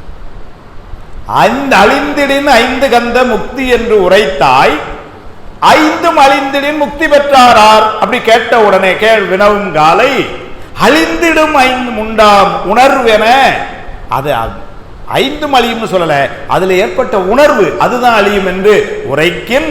அப்படி நீ சொன்னேன்னா 5 அழிந்ததும் இல்லையாம் அப்படின்னா அந்த 5 அப்படியே தான் இருக்கு, அழியல, அதனால முக்தி என்பதே இல்லை உனக்கு அப்படின்னு சொல்லி மறுத்தார். மறுத்துட்டு இதை சொன்ன உடனே அவன் இப்போ கேட்டுட்டு இருந்த புத்த குரு எப்படி ஆயிருப்பான்? இவ்வளவு மறுப்பு சொன்னப்புறம் அவன் ரொம்ப டென்ஷன் ஆகிட்டான். அதானே நீங்கள் இந்த இடத்த ஒரு நயம் பார்க்கணும். அவன் என்ன செஞ்சிருக்கணும்? அவன்கிட்ட ஒரு கேள்வி கேட்ட, நியாயமாக ஒரு தர்க்கம் அப்படிங்கிறதுக்காக சொல்கிறேன். ஒரு தர்க்கம்னா எப்படி? இந்த இடத்தையே எடுத்துக்கங்க. உன்னுடைய கடவுள் யாரு, அவனை அடையும் வழி யார், அது நீ சொல்லு. இதான் மாணிக்கவாசகர் முதல்ல கேட்ட கேள்வி. அவன் சொன்னான் என்னுடைய கடவுள் புத்தன், அவன் போதி மரத்தடியில் கீழே இருக்கான், அதெல்லாம் சொன்னான். அவனை அடையும் வழி இந்த 5 கந்தமும் கெடுதல் முக்தி சொன்னான். 2 பாட்டில் சொன்னான். சொன்ன உடனே இப்போ ஒரு 10 பாட்டில் மறுத்து இதுக்கெல்லாம் கேள்வி, இதுக்கெல்லாம் பதில் சொல்லு. அவன் ரொம்ப வந்து அவன் கொல்ல மாட்டான் அப்படின்னு சொல்கிற, அப்படின்னா புலி சிங்கம் நிறையா பிறக்கிற அன்னைகள் என்ன புல்லு தலையாதுன்னா சொல்லு. அவன் ஒன்று தோன்ற முன்னாடி இன்னொன்று அழிஞ்சிருங்கிற. அப்போ எங்கேருந்து அந்த உணர்வை கொண்டு புஸ்தகத்தில் எழுதுனா? புஸ்தகமே இல்லைல்ல. அப்போ உருவம் இல்லைன்னு சொன்னேன். உருவமே இல்லைன்னா அப்போ குருநாதர் யார்? அவன் உருவமே இல்லைன்னா போதி மரத்துக்கிடையில் என்ன உட்காந்துருக்கும்? திசையே கிடையாதுன்னு சொன்னேன். அவன் போதி எங்கே இருக்குன்னா வடக்க பார்த்து கும்பிட்டு நிற்கிற, அது என்ன இப்படின்னு அவளும் கேள்வி கேட்டார். நீங்கள் புத்திசாலியாக இருந்தான்னா, அறிவாளியாக இருந்தான்னா என்ன செஞ்சிருக்கணும்னா அந்த கேள்விகளுக்கெல்லாம் இப்போ பதில் சொல்லணும். நாங்கள் ஏன் வடதிசையை வணங்குகிறோம் என்று சொன்னால் அப்படின்னு சொல்லணும். திசை இல்லை ஆனாலும் அப்படின்னு ஒரு காரணத்தை காட்டும். அவன் புலியின் நதியா பிறக்கும் பொழுதும் அவர் புல்தலை சாப்பிட மாட்டார், அதற்குள்ள தாற்பயம் இது என்று பதில் சொல்லியிருக்கணும். அதான முறை. இந்த புத்தன்ட்டு அந்த பதிலாம் இல்லை. இப்போ நம்ம ஊர்லேயே சண்டை நடந்ததுன்னு வச்சுக்கோங்க, இதுக்கெல்லாம் நீ பதில் சொல்லு அப்படின்னா நம்மகிட்ட பதில் இல்லைன்னு வச்சுக்கோங்க, நீ என்ன பெரிய யோக்கியமோ அப்படின்றோம். என்ன கேள்வி கேட்குற? நீ என்ன பெரிய வரா, நீ பண்ண லட்சணம்லாம் எங்களுக்கு தெரியும், இப்படி தான் பதில் சொல்ல முடியும். அதெல்லாம் நிறுத்து. ஓ மேலே இந்த தப்பு, இதுக்கு நீ என்ன பதில் சொல்கிறேன்னா கெட்டிக்காரன் ஒன்றா அதுக்கு பதில் சொல்லணும். அதுக்கு பதில் சொல்ல தெரில இல்லை பதில் இல்லைன்னா உடனே நம்ம என்ன பண்ணிடுவோம்? ஓ மேலே இருக்க தப்பெல்லாம் எனக்கு தெரியும், அதெல்லாம் நாம் சொல்லவா அப்படின்னு திரும்புவோம். இதைத்தான் புத்தன் பண்ணான். புராணம் எப்படி எடுத்துகிட்டு போகிறாரு புத்தன், இந்த வேலையை தான் பார்க்காம. நம்மளால் அதுக்கெல்லாம் சரியில்லை. கடைசியில் ஒரு சொல்கிறாரு பாரு, என்ன சொல்ல பாருங்க. பொங்கு புகழ் மங்கி உள புத்தனும் வெகுண்டே எங்கடவுள் இல்லை பெரு முக்தி இலை என்றீர், உங்கடவுள் யாதும் அது முக்தி அது என்ன தங்கு சிவஞானம் உணர் சைவர் இது சொல்வார். அவன் என்ன கேட்டான்? பொங்கு புகழ் அவனுக்கு எங்க இலங்கையில் இருக்க வரைக்கும். இப்ப என்னாச்சுனார்? மங்கி உள அவுட்டுன்னார். எப்படி இருந்தானா இப்படி ஆயிட்டேன்னு ஆயிட்டார். அதனால அங்க இருக்கும் பொழுது பொங்கு புகழ், இங்க தில்லைக்கு வந்த உடனே என்னாச்சுன்னாரு? மங்கு மங்கி உள புத்தனும் வெகுண்டே. கோந்துட்டு அவனுக்கு என்ன சொல்றான்? எங்கடவுள் இல்லை, எங்க புத்தன் கடவுள் இல்லைங்கிற, அவன் நாங்க பெறக்கூடிய முக்தி இல்லைங்கிற. இருக்கட்டும், அப்ப உன் கடவுள் யாரு, உன் முக்தி யாரு, அதை சொல்லு நீ அப்படின்னு கேட்கிறான். உங்கடவுள் யாரும் அது முக்தி அது என்ன, முக்தி எது என்ன தங்கும். அவன் அப்படி கேட்கவும் பதில் சொல்லுவார். யாருன்னாரு? சிவஞானம் உணர் சைவர். யார்? மாணிக்கவாசகர் ஒரு வார்த்தை போட்டார். இப்ப பதில் சொல்ல போறது யார்? அது மாணிக்கவாசகர் தான். அவர் என்ன ஒரு வார்த்தை போட்டார் பாருங்க. சிவஞானம் உணர் சைவர் இது சொல்வார். இப்ப பதில் சொல்றார். என்ன பதில் சொல்றார்? ஆலமணி நீழலில் இருந்து அறமுறை உரைக்கும் கோலமது கண்டு பலர் கும்பிட நடிப்போன் மேலணி நீரன் உமை கூரன் அருள் மேவும் சீலன் அவன் நற்பெருமை செப்ப எளிதாமோ. முதல்ல சாமி பற்றி ஆரம்பிக்கிறார். மாணிக்கவாசர் நமக்காக வாதாடுறாருனாலே நம்ம செஞ்ச புண்ணியம் சார். நம்ம அட்வொகேட் அவ்வளோ பெரிய. ஆனால் யார் பேசுகிறா சார், உங்களுக்கு யார் ஆஜராகிறார்? மாணிக்கவாசர். அங்கேயே ஜட்ஜ்மெண்ட்டு முடிஞ்சு போச்சு. என்ன எப்படி ஆரம்பித்தார் பாருங்க. உன் கடவுள் யார் நீ சொல்லுங்கிறார். அது சொல்கிறார். ஆலமணி நீழலில், கல்லால மரத்தினுடைய நிழலே இருந்து அறமுறைக்கும் அன்னைக்கு சனகாதி முனிவர்களுக்கெல்லாம் தட்சிணாமூர்த்தியார் இருந்த பாடம் சொன்ன, அதுலேருந்து ஆரம்பிக்கிறார். ஆலமணி நீழலில் இருந்து அறமுறைக்கும் கோலம் அது கண்டு, அவனுடைய அந்த அழகை கண்டு, அந்த கோலத்தை கண்டு பலர் கும்பிட நடிப்போன். பலர் கும்பிட, நடிப்போன்னா நடனம் ஆடுறோம்னு அர்த்தம். இந்த இடத்துல நடிப்போன்னா நடனம் ஆடுறோம். அதனால அந்த அப்படின்னா கல்லால மரத்தடியில் இருந்ததை முனிபுங்கவர்களே கண்டார்கள், ஏனையோரால் காண முடியவில்லை. ஏனையோர்களும் காண வேண்டும் என்ற கருணையினால் தில்லையிலே வந்து நடிப்போன். அது அவனுடைய கருணை. அவனுடைய ஞானத்தினுடைய உயர்வு சனகாதி முனிவர்களுக்கு அருளியது. அவனுடைய கருணையினுடைய உயர்வு ஏனைய ஆன்மாக்களுக்கும் தில்லையில் வந்து அருளியது. தேசன் சிவலோகன், தில்லை சிற்றம்பலம். அதனால் இருக்கிறது சிவலோகம், அது அவனுடைய அட்ரஸ்ஸு. ஆனால் நமக்காக வந்து இறங்கின இடம் தில்லை. தேசன் சிவலோகன், தில்லை சிற்றம்பலம், அப்படிதானே சொல்கிறார். அதனால் அதுக்கு சொல்ல கோலம் அது கண்டு பலர் கும்பிட நடிப்போன். அருமையான இடம். கும்பிட நடிப்போன்னார். அப்படின்னா நாம் கும்பிடுவதற்காக ஒரு வாய்ப்பு தர்றதுக்கு சுவாமி இங்கே வந்த கருணை. ஏன்னாரு, கும்பிட்டாத்தான் உயர்வு. அதனால கும்பிட்டாத்தான் உயர்வுன்னா கும்பிடுறதுக்கு ஒரு வாய்ப்பை நம்ம கொடுக்கணுமே. அதுக்காக தில்லையில வந்து அவனுடைய எளிவந்த தன்மை. குற்றம் அறுத்தார் குணத்தின் உள்ளார் கும்பிடுவார் தமக்கு அன்பு செய்வார். ஞானசம்பந்தர் கும்பிடுறவங்களுக்கு தான். அதே ஞானசம்பந்தர் இது சொன்னது ஆவூர் பசுபதி சரத்துல.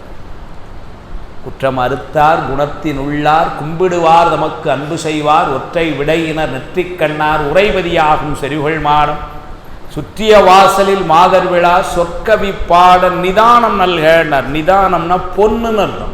அந்த காலத்தில் திருமுறை பாடுற குழந்தைங்களுக்கு, பெண் குழந்தைங்களுக்கு எல்லாம் தங்கம் கொடுத்துருக்குறாங்க. சொற்கவி பாட நிதானம் நல்க பற்றிய கையினர் வாழும் ஆவூர் பசுபதீச்சரம் பாடுனாவே அப்படின்னு திருவாவூர் பசுபதி தேவார். இது ஞானசம்பந்தருடைய வாக்கு. ஞானசம்பந்தர் கும்பிட்ட ஒரு பெருமையை சேக்கலார் சொல்வார். எங்கே சொல்கிறாருன்னா, காலத்தில் சொல்கிறார். காலத்துக்கு போயிட்டார். அந்த மலையை பார்த்த உடனே என்ன அருமை. அதாவது சார், முதல்ல கண்ணப்பர் கும்பிடுற பெருமையை சொல்கிறார். இந்த பெரிய புராணங்கிற அந்த அடாடாடா எப்பேற்பட்ட சேக்கலா சுவாமிகளுக்கு எவ்வளோ கருணை நம்ம மேலே. இதெல்லாம் நம்ம இன்னைக்கு போய் பார்த்தோம். அவர் காட்டில் என்ன ஆனனோட வாராரு கண்ணப்பர். அந்த கதை எல்லாத்துக்கும் தெரியும். அந்த ஒரு பன்றியை அடித்தார். அது பன்றி அடித்ததே ரொம்ப பெருமையாக சொல்லுவார். ஏன்னா அது ரொம்ப இதான பன்றி. இவங்கள்ட்டெல்லாம் வந்து ஒரு விளையாட்டு காட்டுச்சு. இவர் பின்னாடியே ஓடினார். ஏனையவங்கள்லாம் வேறு இடத்துல தங்கிட்டாங்க. நானன்கானன் மட்டும் கூட போனாங்க. அங்கே போய் என்னாச்சு, ஒரு இடத்துக்கு மேலே அந்த பன்றி வந்து திரும்ப எங்கேயும் போக முடியாதபடி ஒரு எல்லைக்குள்ளே போயிட்டு ஒரு காணருக்குள்ளே போயிட்டு முக்கில். அதை வந்து என்ன பண்ணுறாரு, போய் தன்னுடைய வாளால் வந்து வெட்டிட்டார் அந்த பன்றியை. இந்த இடத்துல ஒரு கேள்வி கேட்குறார். சீகேசை கேட்குறார். அது நமக்கு புரியுறதுக்காக, எங்கேயுமே ஓட முடியாமல் போன பன்றியை போய் வெட்டினதில் என்ன வீரம்னு ஒரு கேள்வி கேட்டார். ஏன்னா ஒரு முக்கில் போய் நின்றுட்டு. அதுக்கு இடத்துல அவரே பதில் சொல்கிறார். எங்கேயும் ஓட முடியாமல் முக்குக்கு போன பன்றி தான் சீறி எழுந்து பாயுமா தன்னை கொல்றதுக்கு. அதனால் வந்து சீறி எழ வருகின்ற அந்த பன்றியை கொன்ற திறம் கண்ணப்பருடையது அப்படின்னு சொல்வார். சொல்லிவிட்டு அதுக்கப்புறம் வந்து காடன்ட்டு சொல்லி இதெல்லாம் சமைச்சு வை அப்படின்னு, குடிக்கிறதுக்கு தண்ணி கிடைக்குமான்னார். அப்போ தான் வந்து நானும் சொல்கிறான், அங்கே பொன்முகலி யார் இருக்குங்கிறான். ஏன்னா முதல் நாள் காட்டுக்கு வந்து ஃபஸ்ட்டு டே காட்டுக்கு வந்த அன்றைக்கி இதெல்லாம் நடக்கும். அது வரைக்கும் பொன்முகலி யாரெல்லாம் இவருக்கு தெரியாது. ஆனாலும் அவன் சொன்னான், பொன்முகலி யார் இருக்குது, அங்கே தண்ணி குடிக்கலாம். அங்கே போகும் பொழுது தான் ஏத்தால குன்றா மலை தெரியுது. அது என்னது நான் அங்கே அப்படின்னு கேட்டான். அங்கே போகலாமா கொஞ்சம் நேரம்னா அப்படின்னு கேட்குறாரு கண்ணப்பர். அங்கே அந்த ஒரு குன்று மலை மாதிரி இருக்குது. ஏன்னா காட்டுக்குள்ளே வராங்க. இந்த இடத்துல தண்ணி இருக்குது, குடிச்சிட்டு திரும்பி இருக்கலாம். குடிச்சிட்டு இங்கே வந்தால் இவன் அநேகமாக பண்டிகை சமைச்சு வச்சுருந்துருப்பான், சாப்பிட்டுட்டு சாயங்காலம் ஹாயாக வீட்டுக்கு திரும்பி இருக்கலாம். ஆனால் இவர் என்ன பண்ணுறார், அந்த இதை பார்த்தோன்னா அந்த குண்டு பார்த்த உடனே நானண்ட தான் கேட்குறேன், ஏன்னா அவன் அப்பா காலத்துலேருந்து கூட போகிறவர் பெரியவர், அதனால் என்ன பண்ணுறாரு, அங்கே போகலாமான்னு கேட்குறாரு.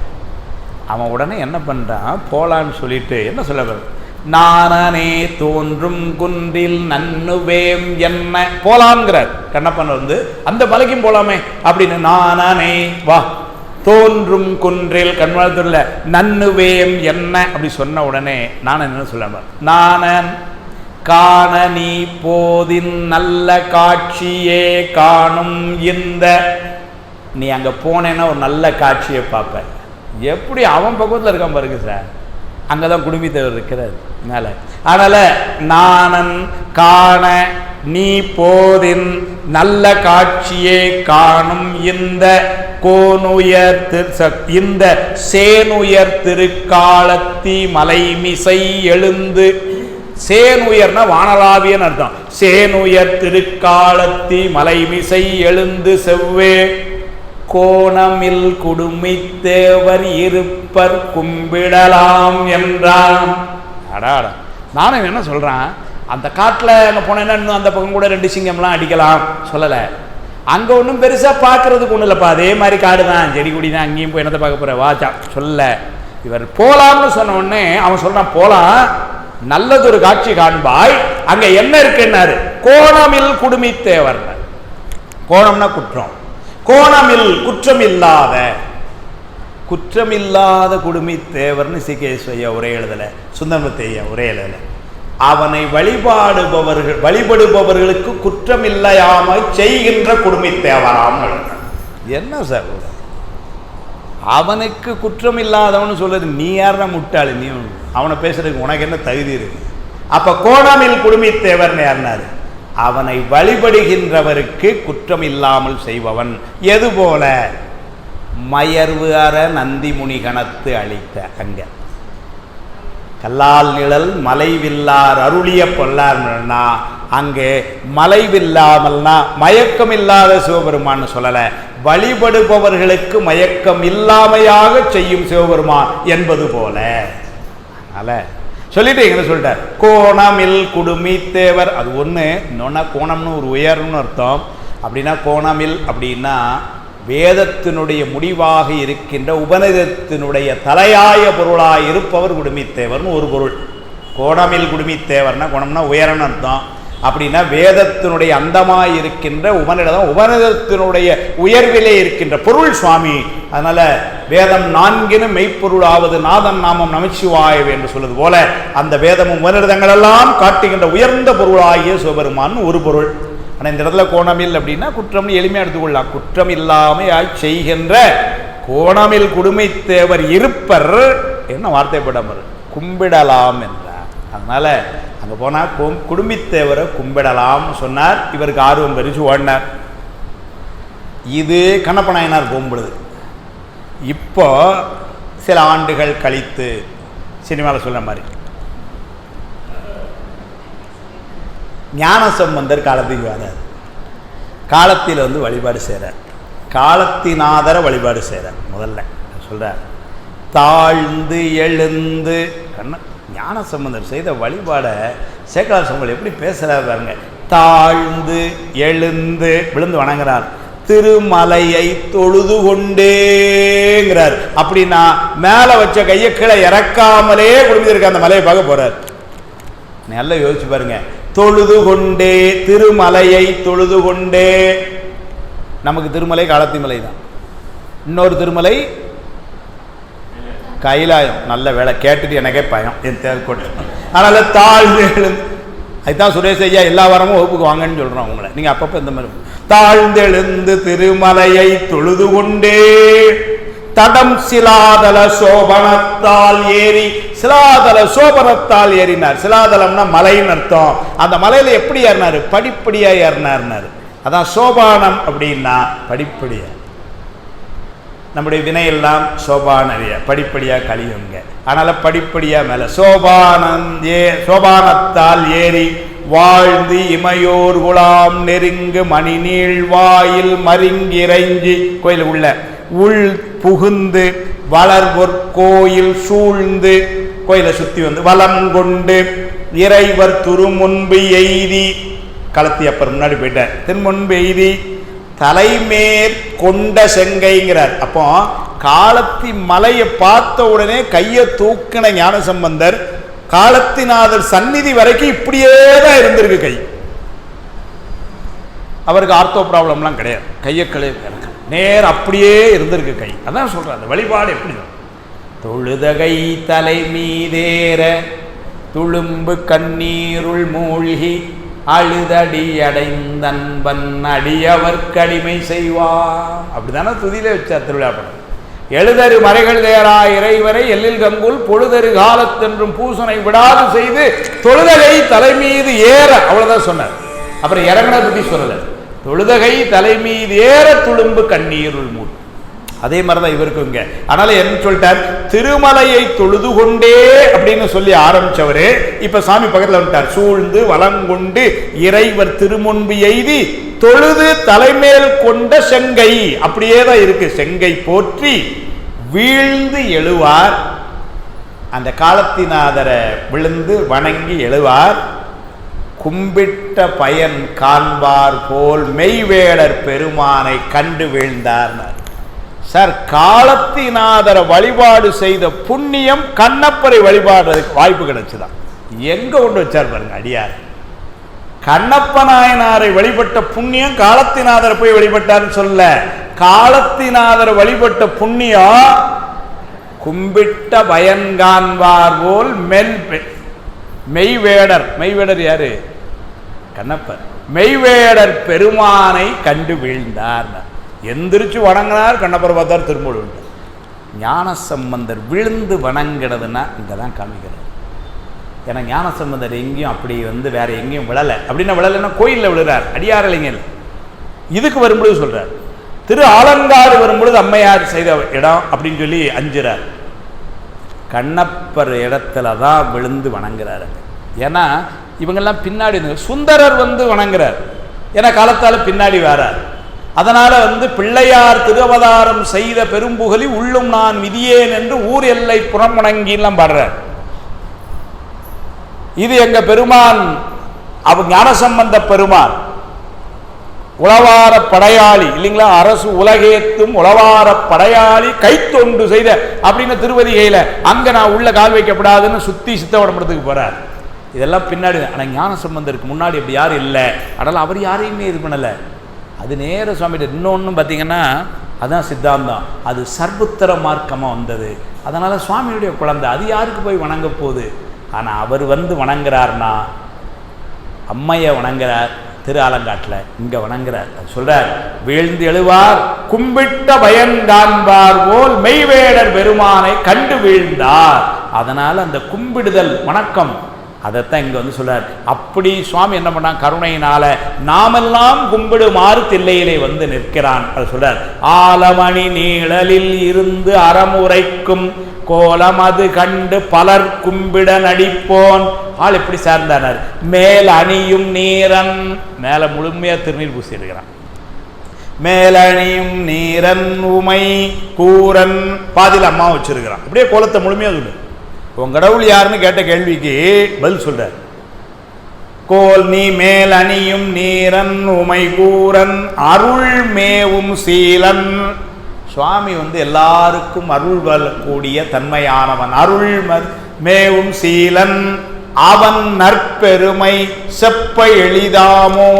அவனுடைய பெருமையெல்லாம் நீ சொல்லுன்னா உடனே எல்லாம் அப்படியெல்லாம் அவனை சொல்லிட முடியுமா அப்படின்னு முதல்ல ஒரு கேள்வி கேட்கிறார். அப்படி சொல்லிட முடியுமா அவனை அப்படின்னு கேட்டுட்டு அடுத்த சொல்றார் அவனுடைய பெருமையை. தில்ல மணி மண்டிலுரை திங்கள் அணி எங்கோன். தில்லை மணி மன்றில் அப்படின்னா தில்லையில் இருக்க எங்க பெருமான்.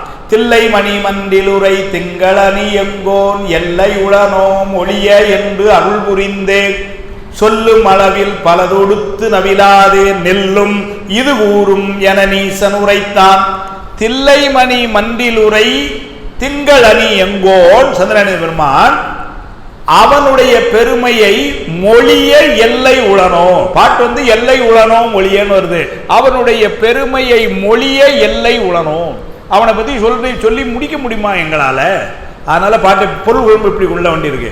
மொழிய எல்லை உளனோ என்று அருள் புரிந்தேனர் என அவனுடைய பெருமையை ஏதுக்களாலும் எடுத்த மொழியாலும் மிக்கு சோதிக்க வேண்டாண்டு பின்ன தில்லை பெருமானுடைய புகழை சொல்லுங்கன்னா என்ன சொல்லும், எவ்வளவு சொல்றது. அதனால அவர் என்ன சொல்லிட்டார் மாணிக்கவாசகர், முதல்ல எங்க பெருமானுடைய புகழ் அப்படிலாம் தனியா சொல்ல முடியாதுப்பா. அவர் சொல்றார், அரியானை அந்த நர்தம் சிந்தையானை அருமறையின் அகத்தானை அணுவை யாருக்கும் தெரியாத தத்துவனை தேனை பாலை திகழொளியை தேவர்கள்தம் கோணை மற்றை கரியானை நான் முகனை கனலை காற்றை கனைகடலை குலவரையை கலந்து நின்ற பெரியானை பெரும்பற்ற புலியூரானை பேசாத நாளெல்லாம் பிறவா நாளே. அப்புறம் சொன்னது இல்லையா, எல்லாரும் தெரிஞ்சு யாருமே சொல்ல அவன் பெருமானை எப்படிலாம் சொல்றது. அரியானை அந்த அர்த்தம் சிந்தையானை அருமறையின் அகத்தானை அணுவை யாருக்கும் தெரியாத தத்துவனை எப்படிலாம் சொல்றது, யாருமே சொல்றது. அருந்துணையை அடியார்தம் அல்லல் தீர்க்கும் அருமருந்தை சொல்றார். அருந்துணை, நமக்கெல்லாம் பெரிய துணை யாருன்னாரு, அவன் தான் அருமையான துணை. இந்த உலகத்தில் இருக்கிற துணை எல்லாம் பாவம் சொல்ல முடியாது. ஒரு நேரத்துக்கு ஒரு நேரம் துணையாக இருக்க முடியும், ஒரு நேரம் துணையாக இருக்க முடியாது. நேற்று கூட நான் வரேன்னு நினச்சேன், நீங்கள் தனியாக போகிறீங்கன்னு. அவர் ஏன் கேட்குறீங்க, அப்படி அது ஒரு காரணம் வரல, அவ்வளோதான் போச்சு. அப்போ என்னாரு முடியலை இல்லைங்களா ஆனால் சுவாமி அப்படி இல்லையா கூட இருக்கு. அது ஞான மாணிக்கவாசகர் சொல்றாரு, யாரே ஒருத்தர் நீங்கள் பயப்படாமல் இருங்கன்னு எனக்கு சொல்கிறதுக்கு கூட அவன் அருள் வேணுமேங்கிறார். அது கூட நம்மளால முடியாது. அருளாது ஒளிந்தால் அடியேனை அஞ்சேல் என்பாரார், அதுக்கே நீ அருள் புரியணுமே. அருந்துணையை அடியார்தம் அல்லல் தீர்க்கும் அருமருந்தை, அடியாருடைய துன்பங்களை எல்லாம் தவிர முடியாது.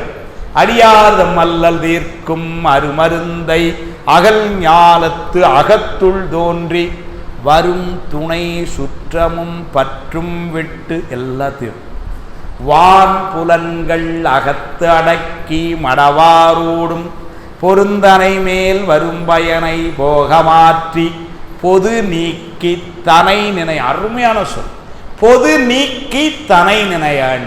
பொதுன்னா அந்த உலகத்தில் இருக்கிற எனக்கு அது பிடிக்கும் இது பிடிக்கும் அவனை தெரியும் இவனை தெரியும் எவ்வளோ விஷயம் இருக்குது, இது அவ்வளோத்தையும் மொத்தமாக நீக்கி பொது நீக்கி அப்புறம் யார் நினைக்கிறேன் தனை நினைய வல்லோர்க்கு என்றும் பெருந்துணையை பெரும்பற்ற புலியூரானை பேசாத நாளெல்லாம் பிறவா நாளே. இதெல்லாம் எங்கள் தில்லை பெருமானுடைய பெருமை. இந்த மாதிரி நிறைய இருக்கு. அதனால் அவனை நாங்கள் என்னென்னு சொல்ல முடியும் சொல்றார். தில்லை மணி மண்டில் உரை திங்களணி எங்கோ எல்லை உளனோ மொழிய என்று அருள் புரிந்தே. இப்படி சொல்லும் பொழுதே அவன் நடுவில் மறுக்கான நடுவில் பேசுகிறான். யாரு புத்தன் வளவளவளன்னு பேசிட்டு போகாதையா, உன் கடவுள் யாருன்னு கேட்ட கேள்விக்கு பதில் சொல்லு. அவனை பற்றி சொல்ல முடியுமா? அதெல்லாம் ஸ்டாப். அவன் கேட்குறான், அவன் என்ன சொல்கிறான் பாருங்க. சொல்லும் அளவில் பல தொடுத்து நபிலாதே, இப்படிலாம் பேசிட்டே போகாத. நில்லும் இது கூறும் என நீசன் உரைத்தான். உன் கடவுள் யாருன்னு கேட்டால் அதுக்கு பதில் சொல்லு. அவர் எப்பேற்பட்டவர் தெரியுமா, அவர் அதெல்லாம் வேணாம், அது யார் முதல்ல பதில் சொல்லு அப்படின்னு அவன் கேட்குறான். ஏன்னா அவனும் பேசுவான்ல. அதனால நில்லும் இது கூறும் என நீசன் உரைத்தான். இவரு அவனெல்லாம் சொல்ல முடியாது அப்படின்னு சொன்னா பின்னாடி சாத்திரம் சொல்லிச்சு, வாக்கு மனோ அதீத ஓசரமாய் நிற்றலான்னு. அதனால அவனை சொல்ல முடியல. வாக்குக்கும் மனத்திற்கும் அப்பாற்பட்டவன் சுவாமி, அவனை என்னன்னு சொல்ல முடியும், அதனால சொல்ல எளிதாமோங்கிறாரு. அவன் இப்படி இந்த வார்த்தை ஜாலம்லாம் விடாது, நிறுத்து. அவன் யாருன்னு முதல்ல சொல்லு சொல்றாரு. முன்னவர் வடநீழலில் இருந்து அறம் ஒளிந்தான் என் இறைவன் என்னும் உரை என்னெதிர் உரைத்தீர் மண்ணு சபமாலை கொடு இருக்கும் அது மற்றோர் உன்னறிய நற்கடவுள் உண்டென நினைந்தோ. இப்ப அவன் கேள்வி கேட்க ஆரம்பிக்கிறான். ஒரு பாட்டு மட்டும் பார்த்துடலாம். உன்னறிய நற்கடவுள்னு இருக்கணும். அந்த பாட்டில் கடைசி வரியில கற்கடவுள்னு இருக்கு, நற்கடவுள்னு இருக்கணும். முன்னவர் வடநீழலில் இருந்து அறமொழி. இந்த நீ தானே சொன்ன, இப்போ உன்னுடைய பெருமான் அங்கே இருந்து அறமுறைத்தான் நெல் அப்படின்னு சொன்னேன். இப்போ புத்தன் வந்து கேள்வி கேட்குறான். நம்மால் சொன்னதை வச்சு, இந்த 2 பால் சொன்னதை வச்சுட்டு எப்படி நம்மால் அவன்கிட்ட கேட்டார், அது மாதிரி அவன் வந்து இப்போ சைவத்தில் கேள்வி கேட்க. முதல் கேள்வியை பாருங்க. முன்னவர் வடநீழலில் இருந்து அறம் ஒளிந்தான் என் இறைவன் என்னும் உரை என் எதிர் உரைத்தீர். என் முன்னாடி இப்போதான் சொன்னேன். வடநீழல்ல இருந்து தட்சிணாமூர்த்தியா இருந்து பாடம் சொன்னான் எங்க இறைவன் நீ சொன்ன. மண் செபமாலை குடியிருக்கும் அது மற்றோர் உன்னறிய நற்கடவுள் உண்டென நினைந்தோ. அப்படி பாடம் சொல்லும் பொழுது கையில ஜபமாலை வச்சிருந்தானே, அப்படின்னா அவனும் அவனுக்கு மேல இருக்க ஒரு கடவுளை சிந்திச்சு தானே ஜபம் பண்ணிக்கிட்டு இருக்கிறான். வேற்பிள்ளை அந்த கடவுள் எம் புத்தராம் என்று நினைப்பாள். குறிப்பு பிராக்கெட்ல. மனுஷன் உரே பாருங்க, இங்க அதை சொல்லவே இல்லை இங்க பாட்டுல. அவன் கேள்வி என்னன்னா, உங்கால் இப்போ எங்களுக்கு பாடம் சொல்லான்னு பாடம் சொல்லும் பொழுது கையில் ஜெபமாலை வச்சு உருட்டிகிட்டு இருக்கிறான். அப்படின்னா அவனுக்கு மேலே ஒரு கடவுளை நினச்சி தானே வழிபாடு செஞ்சுக்கிட்டு இருக்கிறான். அவ்வளோதான் கேள்வி. வேற்பிள்ளை அப்படி மேற்கடவுள் எம்புத்தர் என்பதை நிலைநிறுத்த அப்படின்னு பிராக்கெட் போட்டு விட்டார். அப்படின்னு அவன் கேட்குறானா, பின்னாடி வச்சு வாடுறார் பதில் அது வேற. இவன் கேட்குறான்.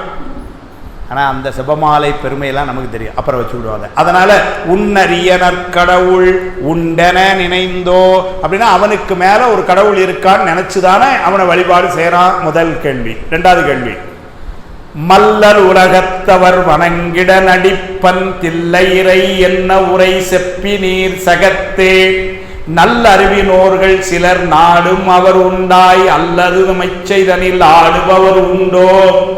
மல்லல் உலகத்தவர், மல்லல்னா வளமைன்னு அர்த்தம். அதனால மல்லல் உலகத்தவர்னா வளமையான இந்த உலகத்தவர்களெல்லாம் வணங்கிட அவன் நடிக்கிறான். நடிக்கிறான்னா நடனம் ஆடுகிறான், எல்லாருக்காகவும் நடனம் ஆடுகிறான் என்று சொன்ன தில்லையிறை. அப்படியா இருந்தால் நல்லறிவினோர்கள் சிலரை நாட, அப்ப ஒரு நடனம் ஆடுறான்னா என்ன அர்த்தம்? யாரோ ஒருத்தரை சென்று அடைவதற்காக நடனம் ஆடுகிறான். அந்த நடனத்துக்கு பின்னாடி ஒரு காரியம் இருக்கணும்ல. அப்படின்னா என்ன அர்த்தம்? இப்போ நீங்கள் கோயில் போய் வழிபாடு செஞ்சா என்ன அர்த்தம்? அந்த வழிபாட்டுக்கு பின்னாடி ஒரு அர்த்தம் இருக்கும். அப்போ நடனத்துக்கு பின்னாடி ஒரு அர்த்தம் இருக்கும். யாருக்கு முன்னாடி யார் நடனம் ஆடுவா? தம்மை விட பெரிய குருநாதர்கள், தம்மை விட உயர்ந்தவர்கள், அவர்கள் முன்னாடி போய் நடனம் ஆடி வணங்குறத நம்ம பார்த்துருக்குறோம். அது மாதிரி அப்போ உங்காள் அவருக்கு மேலே இருக்க ஒரு கடவுளை நினச்சி தானே நடனம் ஆடுறாங்கிறான். அவனை போய் நீ எப்படி கடவுள்ப? அவனே தமது நல்லறிவினோர்கள் சிலர் நாடும் அவர் உண்டாய் அல்லது தம் இச்சைதனில் ஆடுவோம். இல்லை எனக்கு ஆடுறது பிடிக்கும்னு ஆடுறான். அப்படி எவனாவது இருப்பானா உலகத்தில் அப்படின்ட்டான். அப்படின்னா எனக்கு பிடிச்ச மாதிரி நான் ஒருத்தன் ஆடுதேன்னு சொன்னான்னா அது உலகத்தில் ஒருத்தர் அது பைத்தியம்னு ஆகிடும். அப்படின்னு ஒருத்தன் ஆடுறான்னா என்ன அர்த்தம்னா அவனுக்கு மேலே இருக்கவனை அவன் செய்கின்ற வழிபாடு அல்லது அவனுடைய மனதில் இடம் பிடிக்கிறதுக்கு இவன் ஆடி காமிக்கிறான். அப்படிதானே அர்த்தம். அப்போ இவனும் அவனுக்கு மேலே இருக்க ஒருத்தனுக்காகத்தான் ஆடுறான். பிராக்கெட்டுக்குள்ள அவன் புத்தனை தவிர வேறு ஒருவரும் இல்லை. புத்தரை நினைச்சுதான் உங்கள் டான்ஸ் ஆடுறாங்கிறான் அப்படின்னு. 2வது, முதல்ல ஜபமாலை வச்சிருக்கான்னாரு. 2வது டான்ஸ். எல்லாம் ஞானம் மாணிக்கவாசகர் சொன்னதை வச்சே தான் அவனும் கேள்வி கேட்குறான். ஏன்னா அவர் வந்து சொன்னார் கல்லால மரத்திலிருந்து உபதேசம் செய்வான்னாரு. இவர் நான் பார்த்துருக்கிற அந்த உத்தராட்சி உருட்டிகிட்டே இருப்பானே அவன் தானே அப்படின்னா அவன் யாரையும் நினைச்சு தானே உருட்டுறான். முதல் கேள்வி. தில்லையிலே அப்படி அங்க கல்லால மரத்தில் இருந்தவன் தில்லையிலே வந்து எல்லாரும் காண நடனம் ஆடுவான் அப்படின்னாரு. அப்ப அவனா வந்து இஷ்டத்துக்கு ஏசார் ஆடுறான், யாரையோ வணங்கித்தானே அவன் ஆடிக்கிட்டு இருக்கிறான். அதனால அப்படி யாரையோ வணங்குறான்னா பிராக்கெட்ல எங்க புத்தனை வணங்கி தான் ஆடுறான்.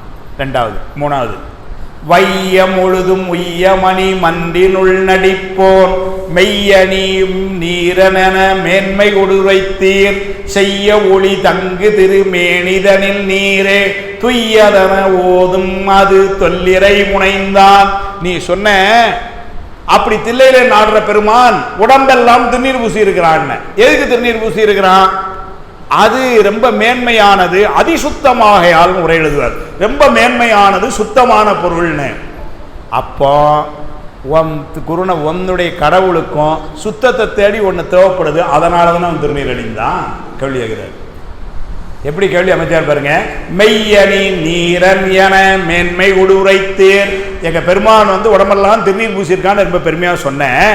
செய்ய ஒளி தங்கு திருமேனிதனில் நீரே துய்யன ஓதும் அது. துய்யன ரொம்ப பரிசுத்தம்னு அர்த்தம்.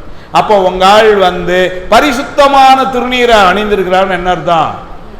அப்போ திருநீரன்னா யாரையோ நினச்சி தானே திருநீர். அப்போ அவன் வந்து சுத்தம் இல்லைன்னு தானே அர்த்தம். சுத்தமாக இருந்தான்னா ஏன் அதுக்கு மேலே சுத்தத்துக்கு ஒரு பொருளை தேவைப்பட வேண்டியிருக்கு? பாத்திரத்தை கழுகுனா அப்படின்னா என்ன அர்த்தம்? அழுக்கா இருந்தது கழுகுனா. திருநீரை கொண்டு ஒளி பெற்றான்னு என்ன அர்த்தம்? ஒளி இல்லாமல் இருந்தால் ஒளி பெற்றான், அதான அர்த்தம்னு எடுத்தான். துய்யலன ஓதும் மறு தொல்லை இறை புகந்தான். கடைசி என்ன ஒன்னே ஒன்று சொல்லிட்டு முடிச்சிடுறேன். மங்கை ஒரு பங்கனன வன்மை கொடுரைத்தீர் பங்குபடு பெண் வடிவு பாரின் இசை உண்டோ அங்கம் ஒரு பாதி மடமாதின் உருவானால் உங்கள் இறை நீர்த்துறவில் உற்ற தவமென்னே. மங்கை ஒரு பங்கன்னு நீ பெருமையா சொன்ன, உமையொரு கூறன்னு சொன்ன. உலகத்தில் எங்கேயாவது பார்த்துருக்குமா? பாதி கும்பளையும் பாதி ஆணுமா எங்கேயாவது பார்த்துருக்குமா? சொல்லிட்டு அங்கம் ஒரு பாதி அங்கும் ஒரு பாதி மடமாதின் உருவானால், உடம்புல பாதியே ஒரு பெண்ணா இருப்பாளா? உங்க தலைவனை அப்படி இருப்பார்னா நீங்க என்ன பெரிய துறவரம் கொண்டு இருக்கிறேங்க கேள்வி. உங்க இறைவனே பாதி பொம்பளை தான் வச்சுட்டு இருக்கான்னா உருவத்துல, அப்படின்னா நீ என்ன பெரிய துறவரத்தில் இருக்கிற அப்படின்னு மாணிக்கவாசகர் பார்த்து கேட்டிருக்கிறான். கேட்ட புத்தன் பாவம் இருக்கட்டும். அடுத்த வாரம் இவங்களுக்கெல்லாம் வந்து அடுத்த வாரம் தீபாவளி. ஆமாம், அதனால தீபாவளிக்கு மறுநாள் வகுப்பு இல்லை. அதுதானே சொல்ல வருகிறீர்கள். அதனால் இப்போ அடுத்த வாரம் வந்து 21 தீபாவளி, தீபாவளிக்கு மறுநாள். அப்போ அன்னைக்கு வந்து வகுப்பு இல்லை. முடிச்சுட்டு அதை பற்றி பேசுவோம். அதனால் இந்த வாதம் என்பது இன்னும் தொடர்கிறது. அடுத்த வகுப்பிலே, நம்ம அடுத்த வாரம்னு சொல்ல, அடுத்த வகுப்பிலே மாணிக்கவாசகர் இதுக்கெல்லாம் பதில் சொல்கிற நிலையும் அதில் தான் ஜட்ஜ்மெண்ட்டு நமக்கு ஃபேவரபுளாக வரப்போகுதுங்கிற செய்தியை இப்போமே யாரும் கவலைப்படாமல் வீட்டுக்கு போங்க, அதெல்லாம் மாணிக்கவாசகர் பார்த்துக்கிடுவார்னு சொல்லி இதற்கெல்லாம் துணையாக இருந்த திருவருளுக்கும் குருவருளுக்கும் கலந்து சிறப்பிக்கின்ற பெரியவர்கள், ஏற்பாடு செய்த பெரியவர்கள் எல்லோருக்கும் என்னுடைய அன்பையும் நன்றியும் சொல்லி மீண்டும் திருவருளையும் குருவருளையும் நினைந்து போற்றி இந்த அளவிலே வாழ்த்து பாடி நிறைவு செய்வோம். திருச்சிற்றம்பலம்.